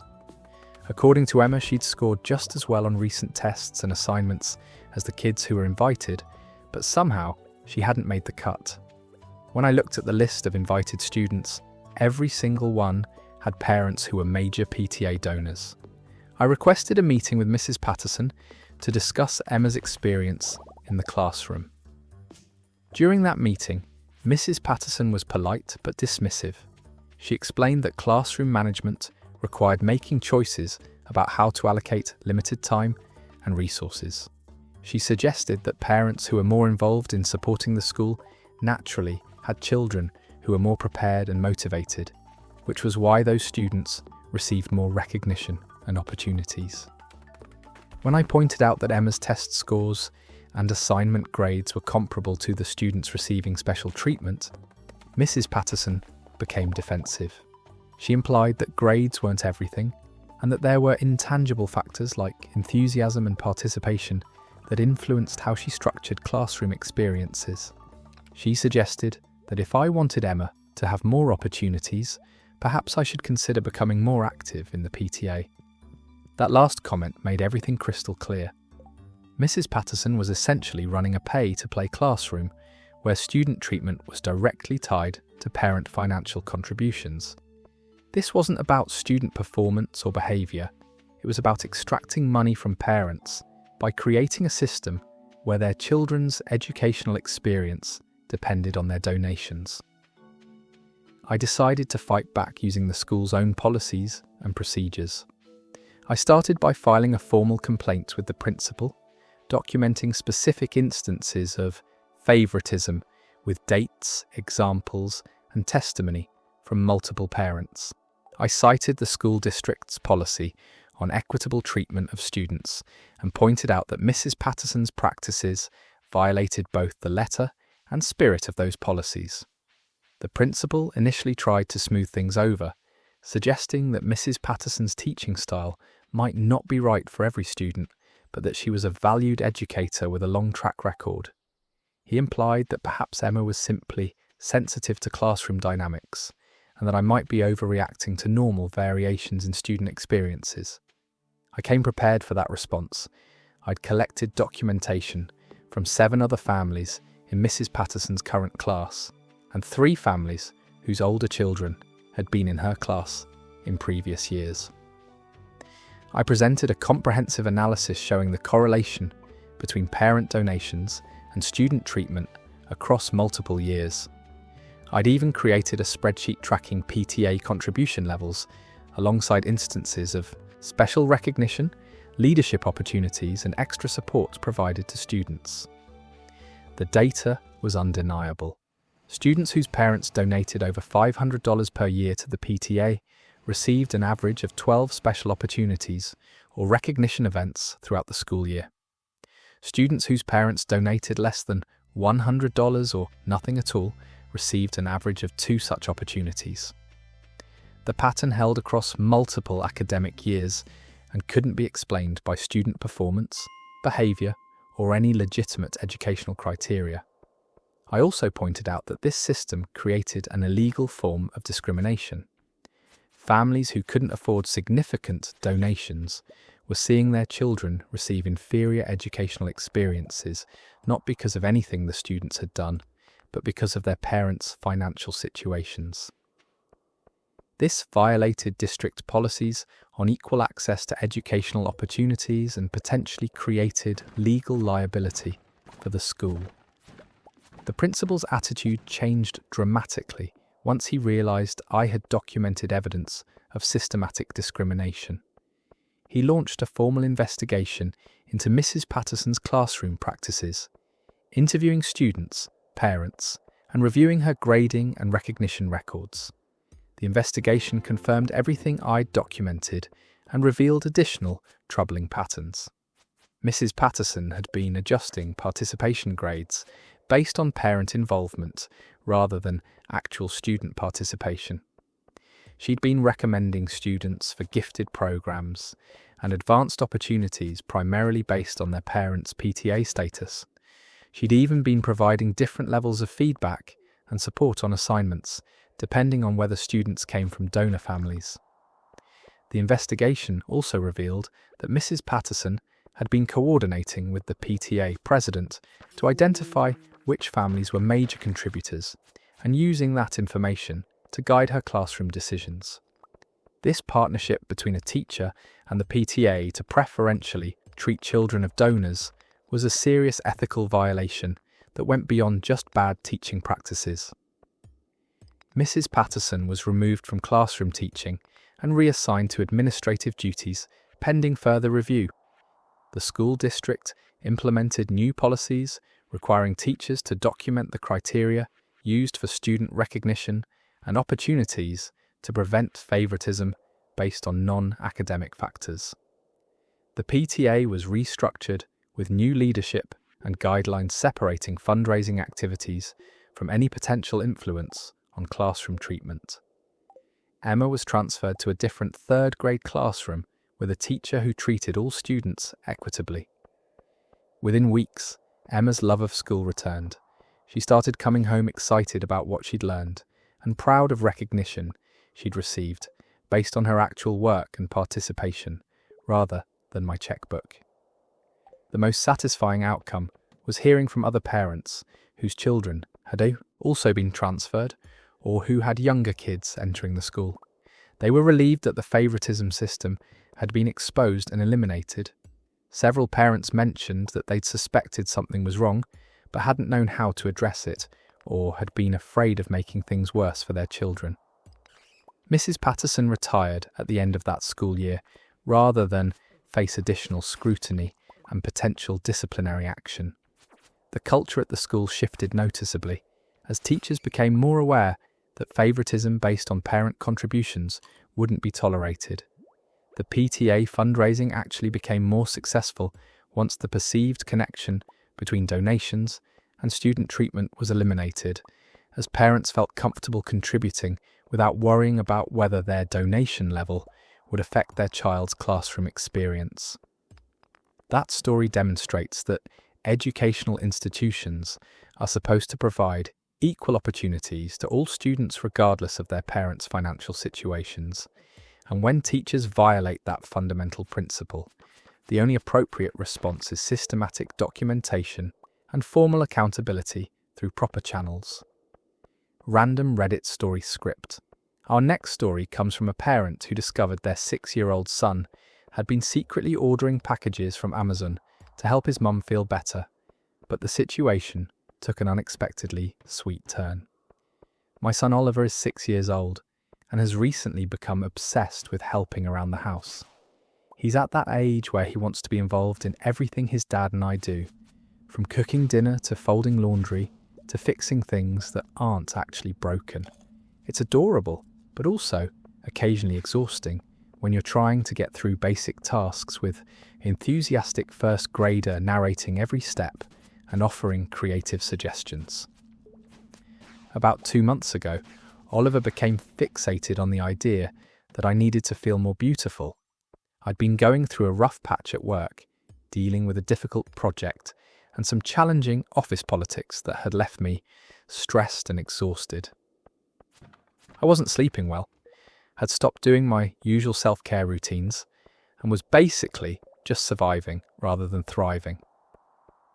I didn't realise how much Oliver had picked up on my stress until he started making comments about wanting to help Mommy feel happy again. One evening, Oliver asked me what makes people feel beautiful. I explained that feeling beautiful comes from taking care of yourself, being healthy, and feeling confident in who you are. I mentioned things like eating good food, getting enough sleep, and sometimes treating yourself to things that make you feel special. I thought it was a nice mother-son bonding moment where I was teaching him about self-care and inner beauty. What I didn't know was that Oliver had been paying very close attention when I'd been teaching him how to use our Alexa device for playing music and asking simple questions. He'd apparently figured out that you could also use Alexa to order things from Amazon, and he'd taken my conversation about feeling beautiful as a shopping list of items to acquire. The first package arrived 3 days later. I brought it inside, confused because I hadn't ordered anything recently. When I opened it, I found 5 pounds of all-purpose flour. Just flour, nothing else. No packing slip, no gift message, just a big bag of King Arthur flour sitting in a box. I checked my Amazon account and saw that the order had been placed through Alexa voice shopping, but I had no memory of ordering flour. We already had flour in the pantry, so it made no sense. I asked my husband if he'd ordered it, and he seemed equally confused. We chalked it up to maybe one of us had accidentally triggered an order while talking near the Alexa device, which we'd heard could happen. We put the flour in the pantry and forgot about it. 2 days later, another package arrived. This one contained 3 bottles of vitamin gummies. Again, ordered through Alexa voice shopping, and again, I had no memory of requesting them. The vitamins weren't even a brand I normally bought. They were children's multivitamins shaped like cartoon characters. That's when I started to suspect Oliver might be involved. I sat him down and gently asked if he'd been talking to Alexa about ordering things. His face lit up with pride, and he enthusiastically explained that yes, he'd been ordering things to help me feel beautiful like we talked about. I asked him to explain what he'd ordered and why. Oliver walked me through his logic in that perfectly earnest way that 6-year-olds have. He'd ordered flour because I'd said eating good food was important, and he knew we use flour to make cookies and cakes, which are delicious and would definitely make me happy. He'd ordered vitamins because I'd mentioned being healthy helps you feel good, and he'd seen vitamin commercials on television that said they make you strong and energized. I was trying not to laugh, while also being genuinely touched by his thoughtfulness. I explained that while his intentions were wonderful, he couldn't order things without asking Mommy or Daddy first. I thought that was the end of the situation, and we'd just need to adjust our Alexa settings to require purchase confirmation. But then more packages started arriving. Over the next week, we received a stuffed unicorn, a set of colourful hair clips, a bottle of bubble bath that was clearly marketed for children, and a book about a princess who learned to believe in herself. Each item had been carefully selected by Oliver based on his 6-year-old understanding of what would make someone feel beautiful and special. The bubble bath arrival was when I finally sat down with Oliver for a longer conversation. I asked him to show me exactly how he'd been ordering these things. He took me to the Alexa device and demonstrated how he'd been saying things like, "Alexa, order something to make Mommy beautiful," or "Alexa, buy stuff that makes people happy." Amazon's voice shopping AI had been interpreting his requests and suggesting items, which Oliver would then confirm, without understanding, he was spending real money. What broke my heart in the best way was when Oliver showed me the list of other things he'd tried to order that hadn't gone through because they required additional verification. He'd attempted to buy me a spa day, a new car, because he'd heard me complaining that mine was making weird noises, and something called a vacation to the beach because he remembered me saying I wished we could go somewhere relaxing. I explained to Oliver that while I was incredibly touched by his thoughtfulness, we needed to return most of the items because we couldn't afford to keep ordering things without planning. But Oliver's face fell so dramatically that I couldn't bring myself to return everything. We kept the stuffed unicorn, which he'd named Sparkle Rainbow, and the book about the princess, which we read together that night.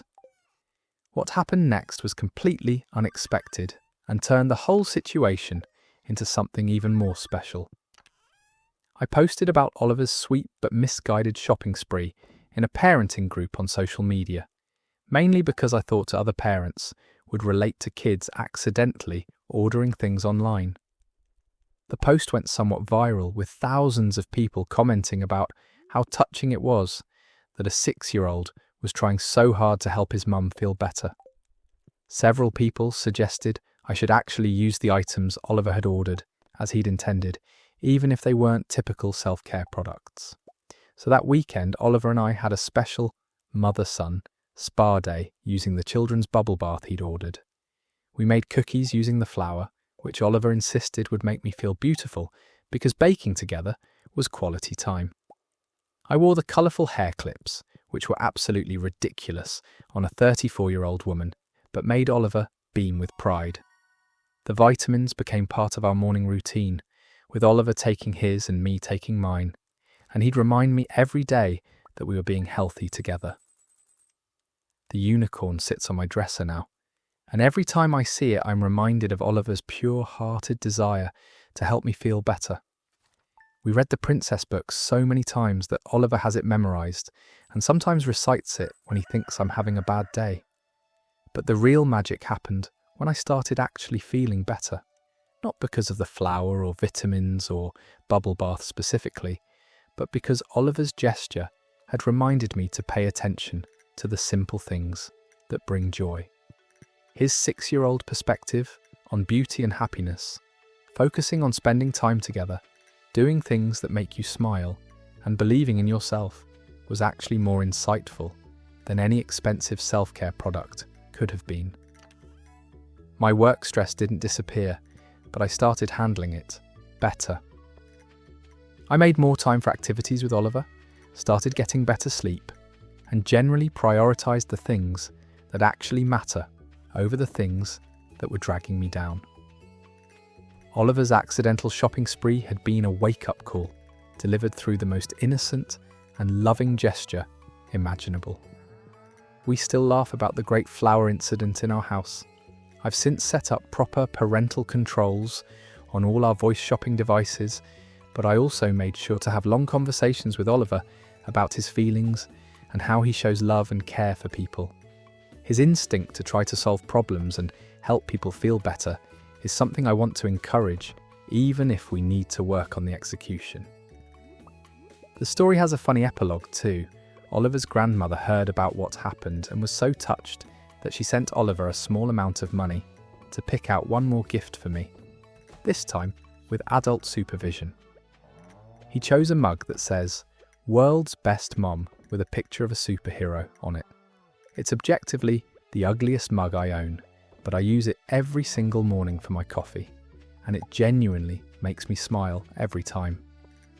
That story proves that sometimes the most meaningful gestures come from the purest intentions, and that a child's understanding of love and care, expressed through bags of flour and cartoon vitamins, can be exactly the reminder we need about what actually matters in life. Random Reddit story about new parents. Our next story comes from someone who discovered that sometimes the most unexpected solutions to parenting challenges come from the most ridiculous places, and that surviving those brutal early months is about finding whatever works, even if it makes absolutely no sense. My wife Emma and I had our daughter Lily when we were both 24, and absolutely nothing could have prepared us for how completely our lives would be dismantled by one tiny 7-pound human. We'd read all the parenting books, taken the classes, set up the perfect nursery, and genuinely believed we were ready for the challenge. We were idiots. The first 3 months of Lily's life were the most exhausting, confusing, and emotionally devastating period either of us had ever experienced, and we nearly broke under the pressure before stumbling onto the weirdest solution that somehow saved our sanity. Lily was what paediatricians politely call a high-needs baby, which is medical terminology for a child who screams constantly and refuses to sleep for more than 20-minute intervals. From the moment we brought her home from the hospital, she cried with an intensity that seemed impossible for something so small. We'd feed her, change her, rock her, sing to her, and she'd scream like we were torturing her, instead of desperately trying to help. The crying would sometimes last for hours, this relentless wailing that made our apartment feel like a nightmare we couldn't wake up from. The sleep deprivation hit us harder than anything I'd ever experienced.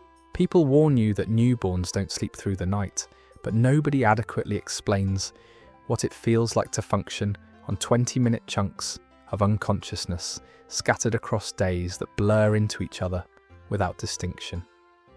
Emma and I started having the kind of fights that only happen when two people are so exhausted they can barely form coherent sentences. We'd argue about whose turn it was to change a diaper, snap at each other over forgotten grocery items, and then cry together in apology because we knew the real enemy was exhaustion, not each other. Emma was struggling particularly hard because she was breastfeeding, which meant she bore the physical burden of feeding while also recovering from childbirth.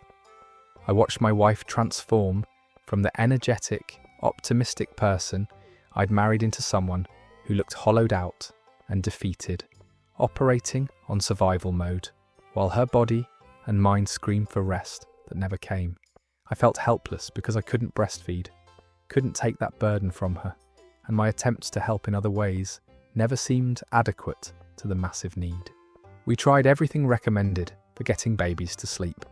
White noise machines, swaddling techniques, different sleep positions, warmer rooms, cooler rooms, darker environments, gentle night lights.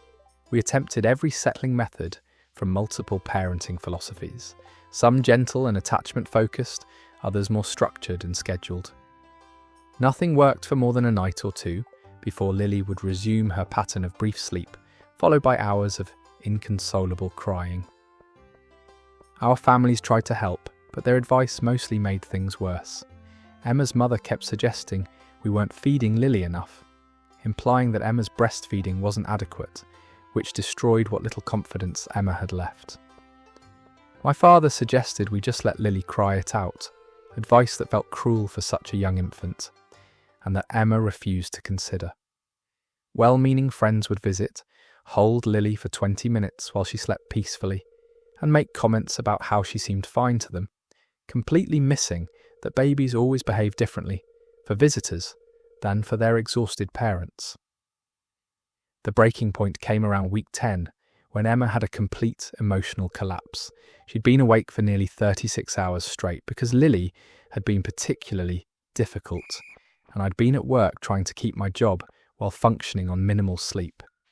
I came home to find Emma sitting on the nursery floor, crying while Lily screamed in her crib, both of them at the absolute end of their capacity to cope. Emma looked at me with these hollow eyes and said she didn't think she could do this anymore, that she was failing as a mother and destroying both our lives by being inadequate. That moment terrified me more than anything in my life, because I could see that Emma wasn't being dramatic or seeking attention. She was genuinely breaking under pressure that no human should have to sustain. I called my supervisor and explained I needed emergency family leave, took Lily from the nursery, and told Emma to go sleep for as long as her body needed while I figured something out. I spent the next 6 hours walking around our apartment with Lily, trying every combination of movement, sound and position to get her to settle.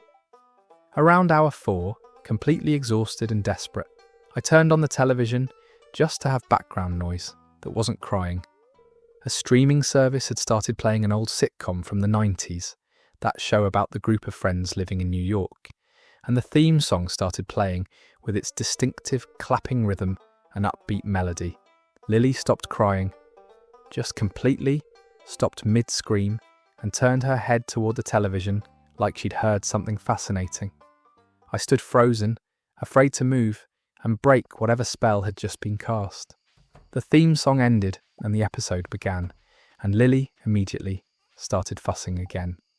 I frantically grabbed the remote and restarted the episode, and the moment that theme song started playing, Lily calmed down again, her eyes wide and focused on the screen. I must have replayed that theme song 20 times in a row, watching in amazement as my daughter remained calm and engaged as long as that specific music was playing. When I finally let an episode actually play through, she started crying the moment the theme song ended. So I jumped to the next episode to hear the theme song again, and she settled immediately.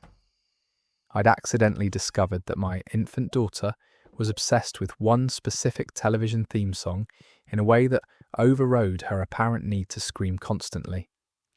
When Emma woke up 8 hours later, the first solid sleep she'd had since Lily was born, she found me sitting on the couch with our daughter sleeping peacefully in my arms while I played the theme song on repeat through headphones positioned near Lily's head. Emma thought I'd lost my mind until I demonstrated the effect, playing the song and watching Lily instantly calm from her building fussiness. We started using the theme song strategically for sleep time, playing it on repeat through a small speaker in Lily's nursery. She'd fight sleep for a few minutes, hear that familiar opening music, and gradually settle into actual rest. For the first time since her birth, Lily slept for 3-hour stretches, then 4 hours, and eventually through most of the night, as long as that theme song played continuously in the background. Our paediatrician was baffled but supportive when we explained our solution. She said some babies do fixate on specific sounds or songs, possibly something about the frequency or rhythm that their developing brains find soothing. She warned us not to make Lily dependent on it long term, but agreed that if it was helping everyone get necessary sleep, it was worth continuing while Lily was so young. The next few months were transformed by our bizarre discovery. Emma recovered physically and emotionally once she could actually sleep. I returned to work functioning like a normal human instead of a zombie. Lily remained a somewhat fussy baby, but the worst of her crying diminished once she wasn't constantly exhausted, and we had a reliable method for helping her settle when she did get upset. The ridiculous part was that we became those people who had that television theme song memorized in a way that will probably haunt us forever. We'd be grocery shopping and hear it playing in a store and have this Pavlovian response of feeling calm. Emma started humming it unconsciously during stressful moments at her job. We both could clap out the rhythm perfectly because we'd heard it approximately 8,000 times over the course of 3 months. Our families thought we were insane when we tried to explain our solution. Emma's mother was convinced we were damaging Lily by exposing her to television so young, completely missing that we weren't making her watch the screen, but just playing the audio. My parents worried we were creating bad habits that would be impossible to break later. But we didn't care because for the first time since becoming parents, we felt like we might actually survive this experience. Lily eventually outgrew her need for the theme song around 6 months old, gradually becoming able to sleep with normal white noise, or even silence. We slowly transitioned her away from the music that had been our lifeline, and she adapted without much difficulty. By her first birthday, the song was completely phased out of our routine, and Lily slept like a normal baby who'd never needed a television theme song to function. Looking back now with Lily at 18 months old, Emma and I can laugh about our desperate theme song months, but we also recognise how close we came to completely falling apart before finding that absurd solution. Those early weeks of parenting nearly destroyed us individually, and as a couple, and stumbling onto something that worked felt like being thrown a life preserver while drowning. The experience taught us that parenting advice and conventional wisdom are helpful starting points, but sometimes you just have to try random, desperate things until something works for your specific child. Lily didn't care about what parenting books recommended or what techniques worked for other babies. She needed one specific theme song from a show that ended before she was born. And once we accepted that bizarre reality and stopped trying to force more conventional solutions, everyone's life improved dramatically. We still keep the show queued up on our streaming service, not because we need it anymore, but because it represents the moment we stopped trying to be perfect parents, following all the rules, and started being practical parents, willing to use whatever worked. That theme song will always remind us of the hardest period of our lives and the ridiculous solution that saved us. That story shows us that new parents need to release their expectations of doing everything correctly, and instead focus on survival using whatever tools actually work. Because the perfect parenting approach is whatever keeps everyone healthy and sane, even if it involves playing the same television theme song 8,000 times until your baby finally sleeps. Random Reddit story about rowers. Our next story comes from someone who discovered that sleep deprivation can turn even the most patient person into a tactical genius willing to deploy water-based psychological warfare against unsuspecting teenagers. I work as an emergency room nurse on the night shift at a major hospital, which means my schedule is completely inverted from normal human routines. I sleep during the day, work through the night, and have spent years carefully constructing a lifestyle that allows me to function on this backwards timeline. The most critical element of making night shift work sustainable is protecting my daytime sleep with absolute ruthlessness. Because without proper rest, I literally cannot do my job safely.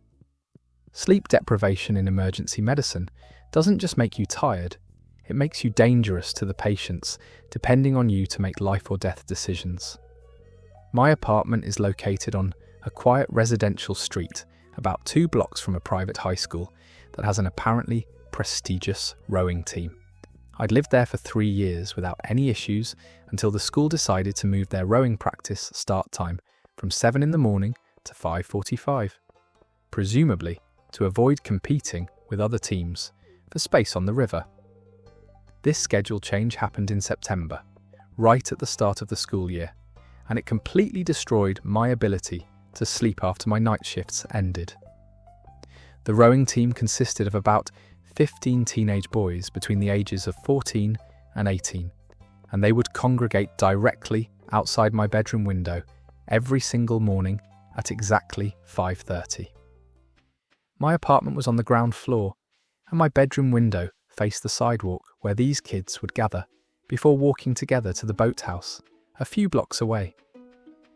The location made perfect sense as a meeting point because it was roughly halfway between the school and the river, but it also meant that a pack of adolescent males would spend 15 minutes every morning having the loudest possible conversations directly beneath where I was desperately trying to sleep. I'm talking truly impressive volumes of noise. These weren't quiet conversations or even normal outdoor speaking voices. These were teenage boys trying to outfunny each other at dawn, competing for social status through volume and outrageous statements, completely unaware or unconcerned that people might be sleeping in the nearby apartments. They'd laugh explosively at jokes that probably weren't even that funny, shout about weekend plans, replay moments from video games or movies, and generally exist at a decibel level that seemed physically impossible for humans who'd presumably just woken up themselves. The first week of this new routine, I tried to adjust by using earplugs and white noise machines, but nothing could mask the sound of 15 teenage boys essentially having a party on the sidewalk at 5:30 in the morning. I'd finally fall asleep around 9 after my shift ended at 7, only to be jolted awake 90 minutes later by what sounded like a travelling circus of hormones and energy drinks assembling beneath my window. I tried the polite approach first. I opened my window one morning and asked them as nicely as possible if they could please keep their voices down because people in the building were trying to sleep. The boys looked momentarily sheepish and apologised, and for exactly one morning they were slightly quieter. Then they gradually returned to their normal volume, and within 3 days it was like I'd never said anything at all. Teenage boys have the attention span and empathy of goldfish when it comes to inconveniencing people they don't know. I contacted the school's athletics department and explained the situation to their rowing coach. He was sympathetic and promised to talk to the team about being respectful of the neighbourhood during their early morning meetings. That conversation resulted in approximately 2 days of improved behaviour before the boys forgot or stopped caring, and we were back to the full-volume dawn concerts outside my bedroom window. I tried talking to them multiple times over the course of a month, varying my approach from friendly requests to increasingly frustrated demands, to please show some basic consideration for people trying to sleep. Some mornings they'd apologise and seem genuinely sorry. Other mornings they'd be dismissive or even slightly mocking, making jokes after I closed my window about the angry neighbour who didn't understand that serious athletes had to train early. I could hear them laughing about me through the glass, turning my reasonable request for basic courtesy into entertainment for their group bonding. The sleep deprivation was affecting my work performance. I'd catch myself making small errors during shifts, forgetting details about patient histories, or having to read medication labels multiple times because my exhausted brain couldn't process information correctly. My supervisor noticed my declining sharpness and asked if everything was okay at home. I explained the situation, and she was sympathetic but also made it clear that my job required absolute alertness and that I needed to figure out my sleep situation immediately because patient safety couldn't be compromised. That conversation was my breaking point. These teenage boys were literally jeopardizing my career and potentially endangering my patients because they couldn't manage to speak at reasonable volumes for the 15 minutes they spent outside my window. I'd tried politeness, I'd involved their school, I'd asked repeatedly for basic human consideration, and nothing had worked. So I decided that if these kids couldn't learn through words, they'd learn through experience. I went to a hardware store and purchased a heavy-duty garden hose, the kind designed for industrial cleaning with adjustable pressure settings. I also bought a spray nozzle attachment that could deliver everything from a gentle mist to a concentrated jet stream, powerful enough to strip paint. I spent an evening setting up the hose to reach from my bathroom through my bedroom to the window, positioning everything so I could deploy it quickly, while remaining mostly hidden behind my curtains. Then I waited for the next morning, lying in bed exhausted from my night shift, but filled with anticipation for what was about to happen. At exactly 5:30, I heard the familiar sounds of teenage boys congregating beneath my window, their voices already reaching volumes that seemed deliberately disrespectful. I gave them 5 minutes, hoping that maybe today they'd magically remember to be quiet, but they only got louder as more team members arrived. I opened my window just a crack, aimed the hose through the gap, and turned on the water at full pressure. The effect was instantaneous and absolutely glorious. 15 teenage boys who'd been standing in a tight cluster suddenly exploded in all directions as a powerful stream of cold water hit them from above. The screaming and confusion was beautiful. These kids who'd been so loud and confident suddenly reduced to shocked chaos as they scrambled to escape the unexpected assault. I kept the water flowing for a solid 30 seconds, tracking the spray back and forth to ensure everyone got thoroughly soaked. Their expensive athletic gear, their backpacks, their pride, all completely drenched in cold water on a chilly autumn morning. Then I shut off the hose, closed my window, and went to bed with a level of satisfaction I hadn't felt in weeks. The next morning, the boys congregated in the exact same spot at 5:30, apparently having learned nothing from their previous day's experience. They were even louder than usual, probably trying to reassert their confidence after being humiliated by an unknown water attacker. I let them enjoy exactly 3 minutes of their loud conversation before opening the window and deploying the hose again. This time they scattered faster, but I still managed to soak most of them before they escaped the spray radius.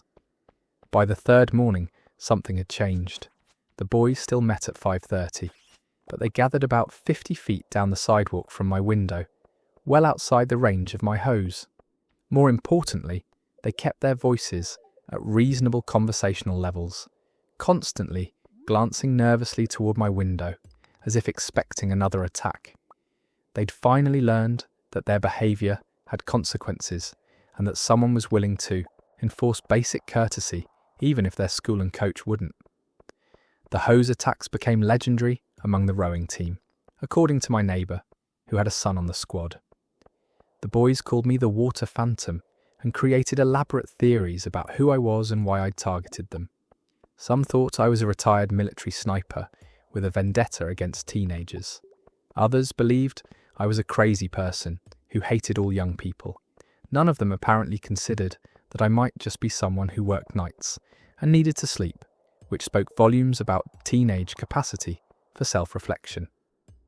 The rowing coach eventually figured out what had happened after one of the boys mentioned the attacks during practice. He came by my apartment to apologise for his team's behaviour and to assure me it wouldn't continue. He seemed more amused than angry about my water-based enforcement tactics, and he admitted that he'd struggled all season to get the boys to understand that their early morning volume was inappropriate. Apparently, nothing he'd said had made an impact, but 2 surprise hosings had accomplished what months of coaching couldn't. The team continued meeting near my building for the rest of the season, but they maintained quiet voices and stayed well away from my window. Occasionally, I'd peek out and see them huddled together, speaking in almost whispers, still nervous about potential water attacks, even weeks after the last incident. The fear I'd instilled with simple garden equipment was apparently more effective than any amount of reasoning or appeals to their better nature. My sleep schedule recovered immediately once the morning disruptions ended. I could rest properly after my shifts, and my work performance returned to normal. My supervisor noticed the improvement and commented that whatever I'd done to fix my home situation had clearly worked. I didn't share the specific details of my solution, figuring that admitting to hosing down teenagers might not reflect well on my professional judgment, even though it had been completely justified. The rowing season eventually ended, and the team stopped meeting outside my window, but I kept the hose set up in place just in case, a permanent reminder of my willingness to defend my sleep with whatever tools necessary. The next season, when rowing practice resumed, the team chose a different meeting location, several blocks away from my apartment, and I never had another problem with early morning noise from athletes. That story proves that sometimes the most effective solutions to neighbourhood conflicts don't come from polite requests or official complaints, but from creative applications of water pressure and a willingness to become the villain in teenage stories, if it means protecting your ability to function in a job where people's lives depend on you being well-rested and alert. Random Reddit story about teenagers. Our next story comes from someone who discovered that the group of teenagers vandalizing their neighbourhood weren't actually delinquents at all, but were desperately trying to send a message that no adult was bothering to hear. I live in a suburban neighbourhood that's generally quiet and family-oriented, the kind of place where people know their neighbours and kids ride bikes in the streets until dark. About 6 months ago, we started experiencing a wave of vandalism that seemed specifically targeted at public spaces and community property. Someone was spray painting cryptic messages on playground equipment, the community centre walls, park benches, and even the neighbourhood welcome sign at the main entrance. The messages weren't typical graffiti tags or gang symbols. They were phrases like, "Can anyone see us? We tried to tell you," and "Why won't you listen?" always in the same silver spray paint and similar handwriting. The neighbourhood Facebook group exploded with outrage and fear. People were convinced we had a gang problem or that troubled kids from outside our area were targeting us for some reason. There were calls to increase police patrols, install more security cameras, and even suggestions about forming armed neighbourhood watch groups to catch the vandals in the act. The anger and fear were building towards something ugly, with people making assumptions about what kind of teenagers would do this and what should happen to them when they were caught. I'm a high school teacher at the public school that most of our neighbourhood kids attend, so I had a different perspective than some of my neighbours who seemed ready to declare war on all teenagers. I recognised that the messages being spray-painted weren't random destruction or typical teen rebellion. They felt desperate and specific, like someone trying to communicate something important but not knowing how else to get attention. The phrases suggested kids who felt invisible or ignored rather than kids looking to cause trouble for its own sake. I started paying closer attention to the pattern of vandalism. New messages appeared every few weeks, always on weekend nights, always in public spaces that adults frequented during the day. The locations seemed deliberately chosen for maximum visibility, hitting spots where the spray paint would be seen by as many people as possible. Whoever was doing this wanted attention from the adult community specifically, not just to leave their mark or look cool to their peers. The vandalism escalated when someone spray painted a much longer message across the side of our neighbourhood community centre. It read, "7th time we asked for help. 7th time ignored. Maybe you'll see this." That message changed my entire understanding of what was happening. This wasn't random teenage acting out. These kids had apparently tried to get help with something through official channels 7 times before resorting to vandalism, and they were documenting their frustration at being dismissed or overlooked. I decided to do some investigation at school, paying attention to which students lived in my neighbourhood, and whether any of them seemed to be dealing with issues that adults weren't addressing. I also checked with other teachers and the school counsellor about whether there had been repeated requests for help from any students that had gone unresolved. What I discovered was disturbing and explained everything about the vandalism. A group of 8 students from my neighbourhood, ranging from freshmen to juniors, had been trying for almost a year to get adults to pay attention to a serious safety issue in our community. There was a house on the edge of the neighbourhood where a man in his 30s was living with his elderly parents, and this man had been systematically befriending teenage boys and girls, gaining their trust and then manipulating them into increasingly inappropriate situations. He wasn't doing anything obviously criminal that would trigger immediate police involvement, but he was grooming kids through a pattern of boundary violations that was escalating towards something dangerous. The teenagers had tried reporting their concerns through multiple channels. They told the school counsellor, who documented their report but explained she couldn't act without specific evidence of a crime. They'd told their parents, who'd mostly dismissed their worries as teenage drama or misunderstanding of adult friendships. They'd contacted the police non-emergency line, who'd said they couldn't investigate based on feelings of discomfort without concrete allegations. They'd even tried talking to neighbourhood association leadership, who'd suggested the kids were overreacting to a socially awkward man being friendly. After 7 separate attempts to get adults to take their concerns seriously, the teenagers had gotten desperate. They'd started the vandalism campaign specifically to force the adult community to pay attention, using spray paint to communicate the frustration and fear they felt about being ignored when they tried to warn about a genuine threat.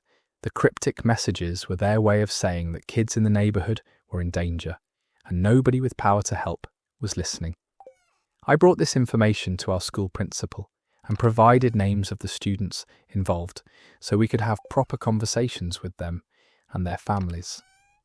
What emerged from those discussions was even more disturbing than I'd initially understood.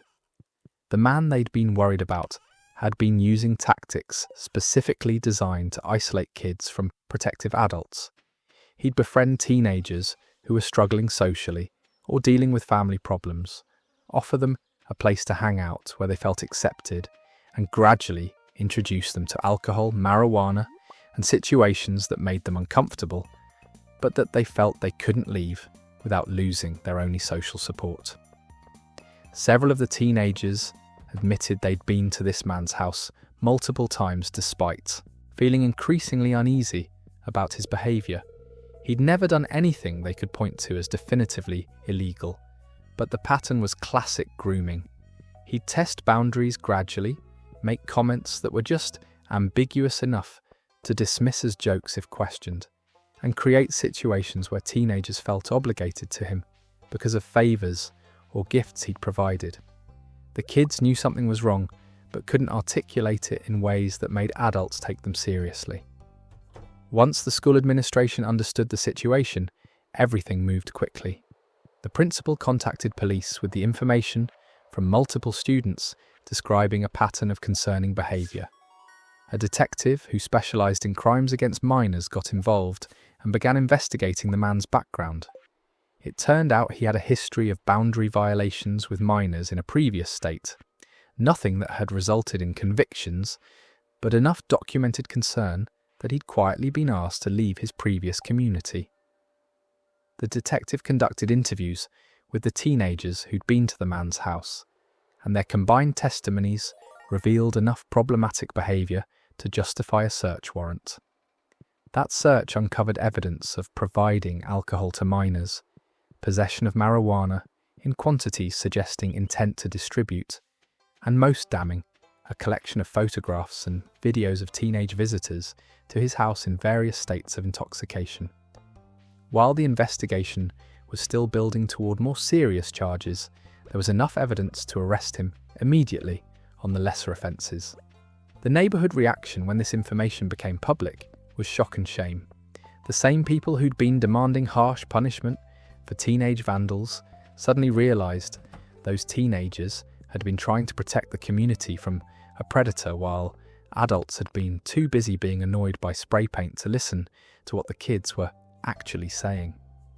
The angry Facebook posts about vandalism were replaced by grateful comments praising the teenagers for their persistence in trying to warn everyone despite being repeatedly dismissed.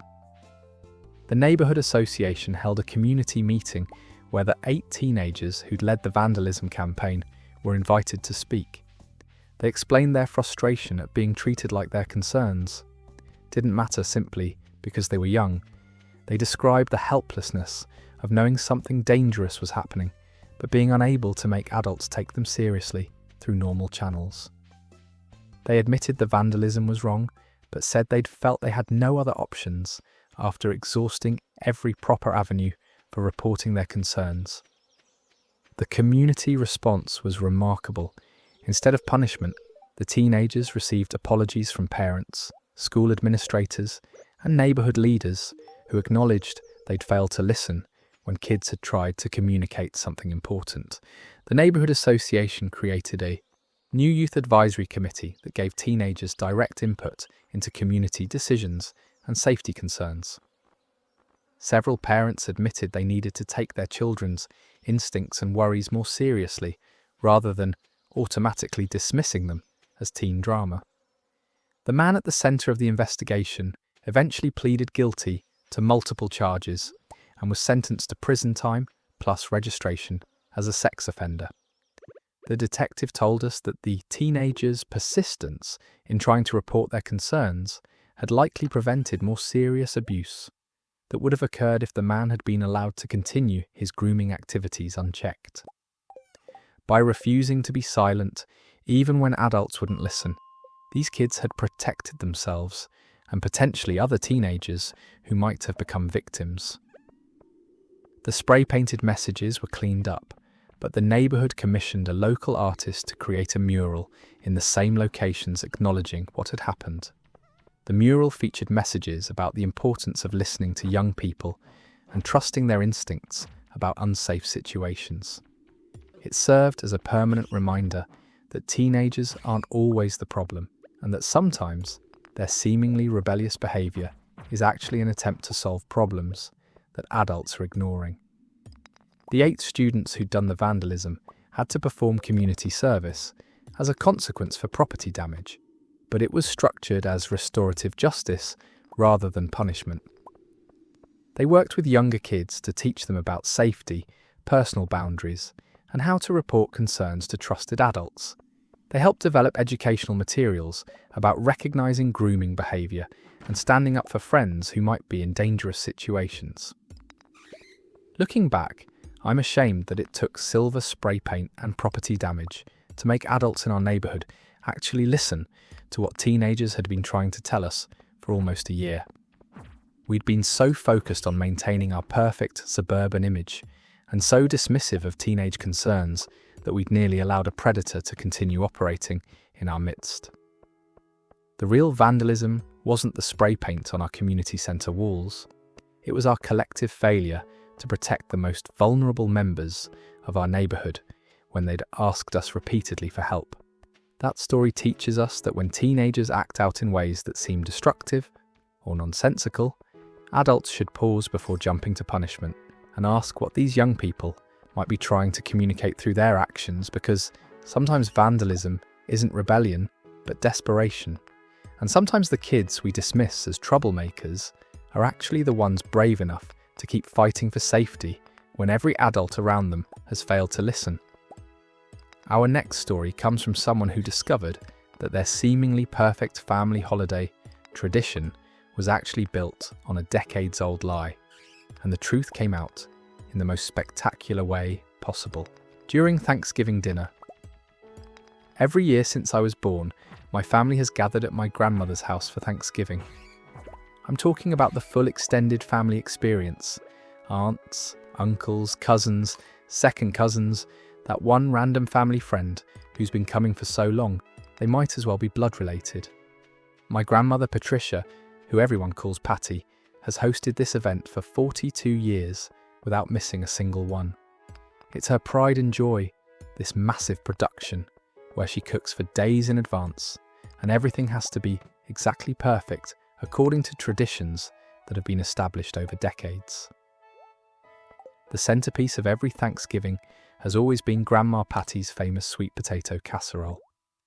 This isn't just any side dish, it's the dish that people request year-round, that gets talked about in family stories, that has allegedly made grown men weep with joy. My grandmother has always been incredibly secretive about the recipe, refusing to share it with anyone, including her own daughters. She said for years that the recipe will be revealed in her will, passed down to whoever she deems worthy of carrying on the tradition. This casserole has genuine legendary status in our family. My Aunt Claire once tried to bribe Grandma Patty with a trip to Hawaii in exchange for the recipe. My Uncle David attempted to sneak into her kitchen during Thanksgiving prep to catch her making it, only to be chased out with a wooden spoon. My mother has spent 30 years trying different combinations of ingredients to recreate it and has never even come close. The mystery of this recipe has been a running joke and source of genuine frustration for multiple generations. Last Thanksgiving, I was 26 years old and had brought my girlfriend Sarah to meet the extended family for the first time. Sarah is a professional chef who'd recently opened her own restaurant, and I'd warned her extensively about the sweet potato casserole situation and how seriously my family took it. She'd laughed and said that as a chef she was confident she could figure out the ingredients just by tasting it, which I told her was adorable but definitely wrong because dozens of people had tried and failed. Thanksgiving Day arrived and proceeded normally for the first few hours. The house was chaos in the best way, with kids running around, adults catching up on a year's worth of family news, and the incredible smells of Grandma Patty's cooking filling every room.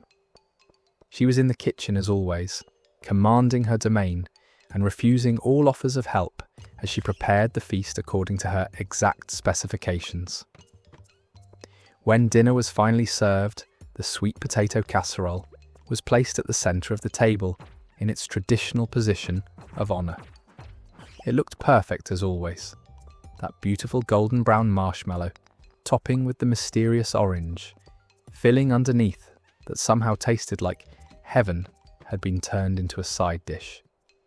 Everyone began serving, themselves making the usual appreciative comments about how this was the best batch ever, how nobody could ever replicate it, how we were so lucky, that Grandma Patty was willing to share her gift with us. Sarah took a bite, and I watched her face go through a series of expressions that I couldn't quite read. She took another bite, then another, with this increasingly confused look. Finally, she leaned over and whispered to me, "This is really good, but I think I know what this is." Before I could ask what she meant, my grandmother called out from her end of the table, "Sarah dear, how do you like the casserole? I know you're a professional chef, so I'm eager to hear your expert opinion." The entire table went quiet. This was the first time in family history that Grandma Patty had actively solicited feedback from someone about her signature dish. Sarah looked uncomfortable with the sudden attention, but smiled politely and said, "It's absolutely delicious, Patricia. Really wonderful." My grandmother pressed further, which was unusual for her. "But what do you think makes it special? Can you identify the secret ingredients?" Sarah hesitated, clearly sensing this was some kind of test, but not understanding the full weight of family history behind the question. "Well," she said slowly, "the base tastes like it has sweet potatoes, obviously, but also maybe some canned pumpkin for extra smoothness. And there's definitely butter, brown sugar, vanilla extract, cinnamon, nutmeg. The texture suggests heavy cream or possibly evaporated milk. It's a really classic combination of flavours executed perfectly." The table remained silent. My grandmother had gone completely pale. My mother was staring at Sarah with her mouth slightly open. My Aunt Claire had put down her fork and was looking between Sarah and Grandma Patty with an expression of dawning realization. "That's a very comprehensive analysis," my grandmother said carefully, her voice tight in a way I'd never heard before. "You have an excellent palate," Sarah, still not reading the room, continued cheerfully. "The interesting thing is that it reminds me a lot of a recipe I've seen before. Actually, it tastes almost exactly like the sweet potato casserole recipe from the back of the marshmallow bag. You know, the one that's been printed on Kraft marshmallow packaging since like the 1950s. My restaurant actually uses a variation of that recipe for our holiday menu because it's such a reliable classic." The silence that followed was deafening. You could have heard a pin drop in that crowded, noisy dining room. Everyone was staring at Grandma Patty, who had gone from pale to bright red. My Uncle David was the first to break the silence. "Mum, is Sarah saying that your secret family recipe that you've guarded for 42 years is just the recipe from a marshmallow bag?" My grandmother's face crumpled. Not in a sad way, but in that way that happens when someone who's been holding on to a secret for too long finally realizes the jig is up. "It's not just the bag recipe," she said defensively. I added an extra tablespoon of vanilla extract and I used a slightly higher ratio of marshmallows on top. The table erupted. And I mean absolutely erupted. 42 years of built-up curiosity, frustration, and mystique around this recipe came crashing down in an instant. My Aunt Claire actually stood up from her chair, pointing at my grandmother in disbelief.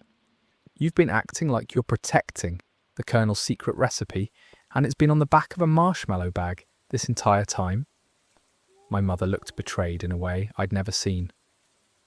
I have spent 3 decades trying to recreate this dish. I've tried hundreds of variations. I've researched obscure ingredients.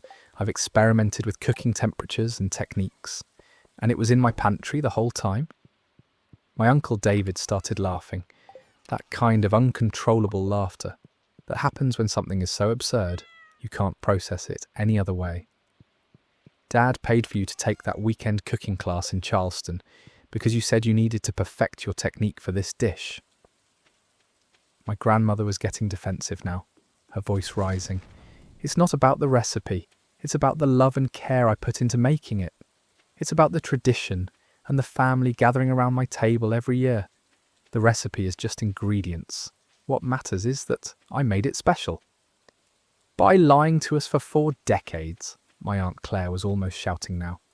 "We've treated this recipe like it was a family heirloom. People have requested this casserole in their wedding vows. Cousin Jennifer has a tattoo that says, 'Patty's Sweet Potato Legacy,' on her ankle." That last part was true, which made everything somehow even more ridiculous. My cousin Jennifer, who was sitting at the far end of the table, slowly rolled up her pant leg to reveal the tattoo in question, and the room lost it completely. People were laughing, shouting, arguing, with some family members defending Grandma Patty's right to her harmless deception, while others felt genuinely betrayed by the decades of mystery. Sarah was mortified, whispering to me that she had no idea she was about to detonate a family secret, and should she leave, and would my family ever forgive her? I assured her she'd done nothing wrong and had actually become a legend by accidentally exposing the truth that everyone had been seeking for generations. The argument continued through dessert and into the evening. My grandmother maintained that she'd never technically lied. She'd just not confirmed that the recipe was publicly available. She insisted that her presentation and consistency in making it perfectly every year was what made it special, not the actual ingredients. Some family members came around to this perspective, acknowledging that Grandma Patty's version really was better than other people's attempts at the same basic recipe, suggesting that technique and experience mattered more than secret ingredients, but the damage was done to the mystique. The following year, at least 7 different family members brought their own versions of sweet potato casserole to Thanksgiving, all claiming to have perfected the marshmallow bag recipe with their own special tweaks. Grandma Patty's remained the centerpiece, but it was now accompanied by my mother's version with bourbon, my Aunt Claire's version with pecans, and my Uncle David's version that he'd somehow made in a slow cooker. The funny part is that Grandma Patty's casserole is still everyone's favourite. Sarah was right that technique matters, and my grandmother's 42 years of making the same dish had given her an understanding of timing, texture, and presentation that the rest of us couldn't match, even with the exact same ingredients. The secret was never the recipe, it really was the care and consistency she'd brought to making it perfectly every single year. Sarah and I are engaged now, and my family loves telling the story of how she solved the great casserole mystery of our generation. Grandma Patty has forgiven her and actually gave her the recipe in writing, complete with her special modifications and technique notes.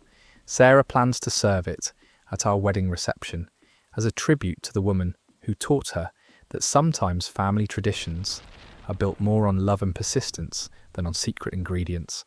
That story shows us that family legends can sometimes be more about the meaning we assign to them than the actual truth underneath, and that exposing a harmless deception can bring unexpected humour and perspective to traditions we've taken too seriously for far too long. Our final story comes from someone who discovered that their father's second family wasn't just an affair, that ended their parents' marriage, but was actually a completely separate family that had existed in parallel for over a decade, and finding out required piecing together clues like a detective solving the world's most uncomfortable mystery. I'm 31 years old now, but this story begins when I was 19 and home from college for winter break. My parents had been divorced for about 3 years at that point, and the split had been bitter and confusing. My dad had moved out suddenly. My mum had been devastated but weirdly secretive about the details, and my 2 younger sisters and I had been told the vague story that Dad had been having an affair and chose to be with that woman instead of our family. We were angry at him, supportive of our mum, and generally operating under the narrative that he'd betrayed us all for some midlife crisis relationship. My relationship with my dad had been strained since the divorce. He'd moved to a city about 3 hours away, and we'd see him maybe once every few months for awkward dinners where he'd ask surface-level questions about our lives and we'd give surface-level answers. He was paying child support and had been generous with college expenses, so it wasn't like he'd completely abandoned his financial responsibilities, but the emotional connection had been severed. I'd written him off as someone who'd chosen his own happiness over his family, which was painful, but seemed straightforward enough. During that winter break, I was home alone one afternoon when a package was delivered to our house, addressed to my father. This wasn't completely unusual. He still had some mail forwarded to our address that he hadn't updated, but this package was marked as time-sensitive medical documents. I called him to let him know, and he asked if I could open it to see if it was something urgent that he needed to handle immediately, or if it could wait until he drove down the following week. I opened the package and found medical records from a paediatrician's office. Nothing unusual there, except these records were for a patient named Lucas Martin, dated from 6 months ago, and the listed parent contact was my father's name and a phone number I didn't recognise. The patient's birth date jumped out at me immediately. This Lucas kid was 9 years old, which meant he'd been born while my parents were still married. My first thought was that there'd been some kind of medical records mix-up, that these had been sent to the wrong person, but the cover letter specifically referenced my father by name and included details about Lucas's treatment plan and upcoming appointments. I looked through more of the records and found my dad listed as the primary guardian, including his signature on consent forms and his insurance information covering the visits. I sat there staring at these documents, my brain refusing to process what I was seeing. I called my dad back and asked him directly who Lucas Martin was. There was this long, heavy silence on the phone before he asked me where I'd seen that name. When I told him about the medical records, he went completely quiet for almost a full minute before saying, "I need to come down there. I need to explain this in person. Don't tell your mother or your sisters yet, please." That conversation was 2 days away, and I spent every minute of that time investigating. I'm not proud of snooping, but I felt like my entire understanding of reality was potentially wrong, and I needed to know the truth. I went through old boxes of my dad's belongings that were still in our basement storage. I found a second phone hidden in his old desk drawer with a password I managed to guess. That phone had photos, text messages, and a cool history that revealed everything.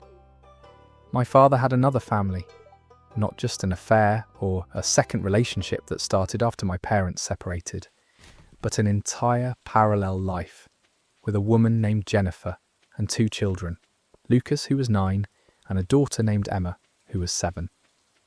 The photos on that hidden phone showed birthday parties, family vacations, Christmas mornings, all these normal family moments, but with people I'd never met. The text exchanges between my dad and Jennifer went back over 12 years, starting from when my parents were happily married, or at least when I'd thought they were happily married.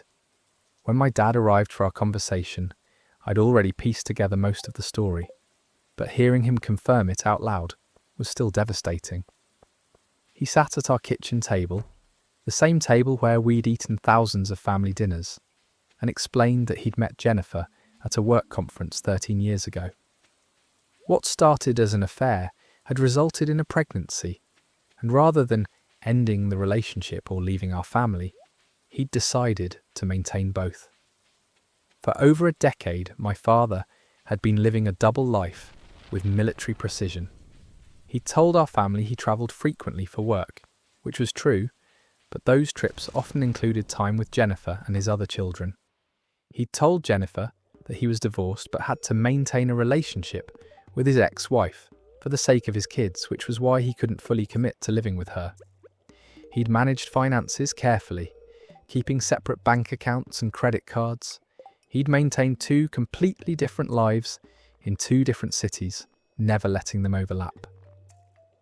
The house of cards had finally collapsed when Jennifer had discovered evidence that my dad was still married to my mum.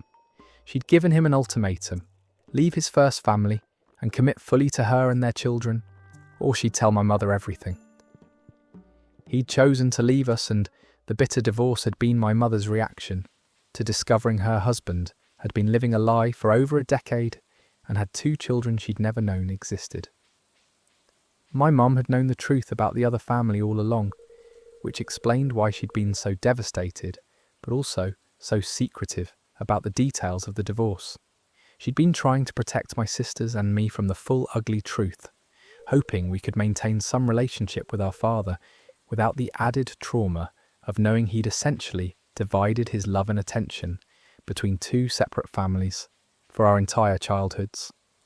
The betrayal wasn't just that my dad had cheated on my mum or that he'd left our family. It was that he'd systematically deceived everyone in both families for over a decade, maintaining elaborate lies and creating artificial boundaries to keep his 2 worlds from colliding. Every birthday he'd missed, every school event he'd been too busy to attend, every work trip that had seemed to come at inconvenient times, all of it had been carefully orchestrated to split his time between 2 families that each believed they were getting all of him. I confronted him about all of it, asking how he'd justified this to himself, how he'd been able to look at my mum or at Jennifer and lie so completely for so long. His explanation was pathetic and enraging. He said he'd loved both families and couldn't bear to hurt anyone by choosing, so he'd convinced himself that maintaining both lives was somehow the more loving option. He'd apparently never considered that the lies themselves were a betrayal worse than leaving would have been. The aftermath of this discovery was brutal.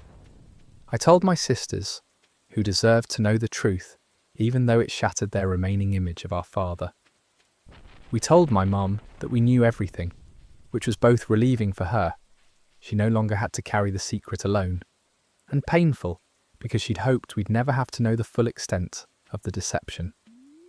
We also learned about Lucas and Emma, our half-siblings who'd been living 3 hours away our entire lives without any of us knowing the others existed. They'd grown up thinking their father was divorced with kids from a previous marriage who he didn't see often, not understanding that he was actively parenting 2 families simultaneously and lying to everyone involved. My sisters and I eventually reached out to Jennifer, Lucas and Emma. That first meeting was awkward beyond description, sitting in a coffee shop with these people who shared our father but had lived completely separate lives from us. Lucas and Emma were confused about why they were meeting us, and initially thought we were just Dad's kids from before, who he'd finally decided to introduce them to, explaining to a 9-year-old and a 7-year-old that their father had been lying to them and their mother for their entire lives was one of the most painful conversations I've ever had. They'd believed their family was normal, that having a dad who travelled a lot and couldn't always be there was just how some families worked. Learning that those absences were because he was with us, that his divided attention was because he was literally dividing himself between 2 households, broke something in those kids that I don't think can ever be fully repaired.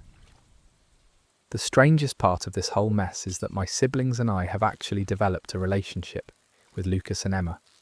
None of this was their fault any more than it was ours, and we've bonded over the shared experience of having a father who viewed his children as something that could be split and compartmentalized, rather than as people deserving his full presence and honesty. We see each other a few times a year now, and we've created our own small support system independent of our father. As for my dad, I haven't spoken to him in over 5 years. My sisters maintain minimal contact out of a sense of obligation, but the relationship is permanently broken. He tried to justify his actions by saying he was trying to do right by everyone, but what he actually did was betray everyone, while convincing himself that his comfort and desire to avoid difficult choices was more important than honesty or integrity. Jennifer left him about 2 years after everything came out. Once she understood the full scope of his deception and realised he'd been lying to her just as much as he'd been lying to my mum, she couldn't maintain the relationship. He's alone now, having lost both families through his inability to be honest with anyone, including himself. The most painful realisation from all of this wasn't just that my father had cheated or that he'd lied. It was understanding that our entire childhood had been constructed around his convenience. Every moment he'd been with us, there had been another family wondering where he was. Every moment he'd been with them, we'd been missing him without knowing we were competing for his attention with people whose existence we didn't even know about. Our memories, our family traditions, our sense of having a father who loved us, all of it had been contaminated by the knowledge that we'd never actually had his full presence or his full truth. I'll be honest, that last story was brutal, but also seems too crazy to be true. As always, Reddit never ceases to amaze me. If you enjoyed this batch of Reddit brilliance as much as I did, please consider subscribing, and I'll see you here again for another cozy night of Reddit and Stardew soon. Thanks for listening, and sweet dreams.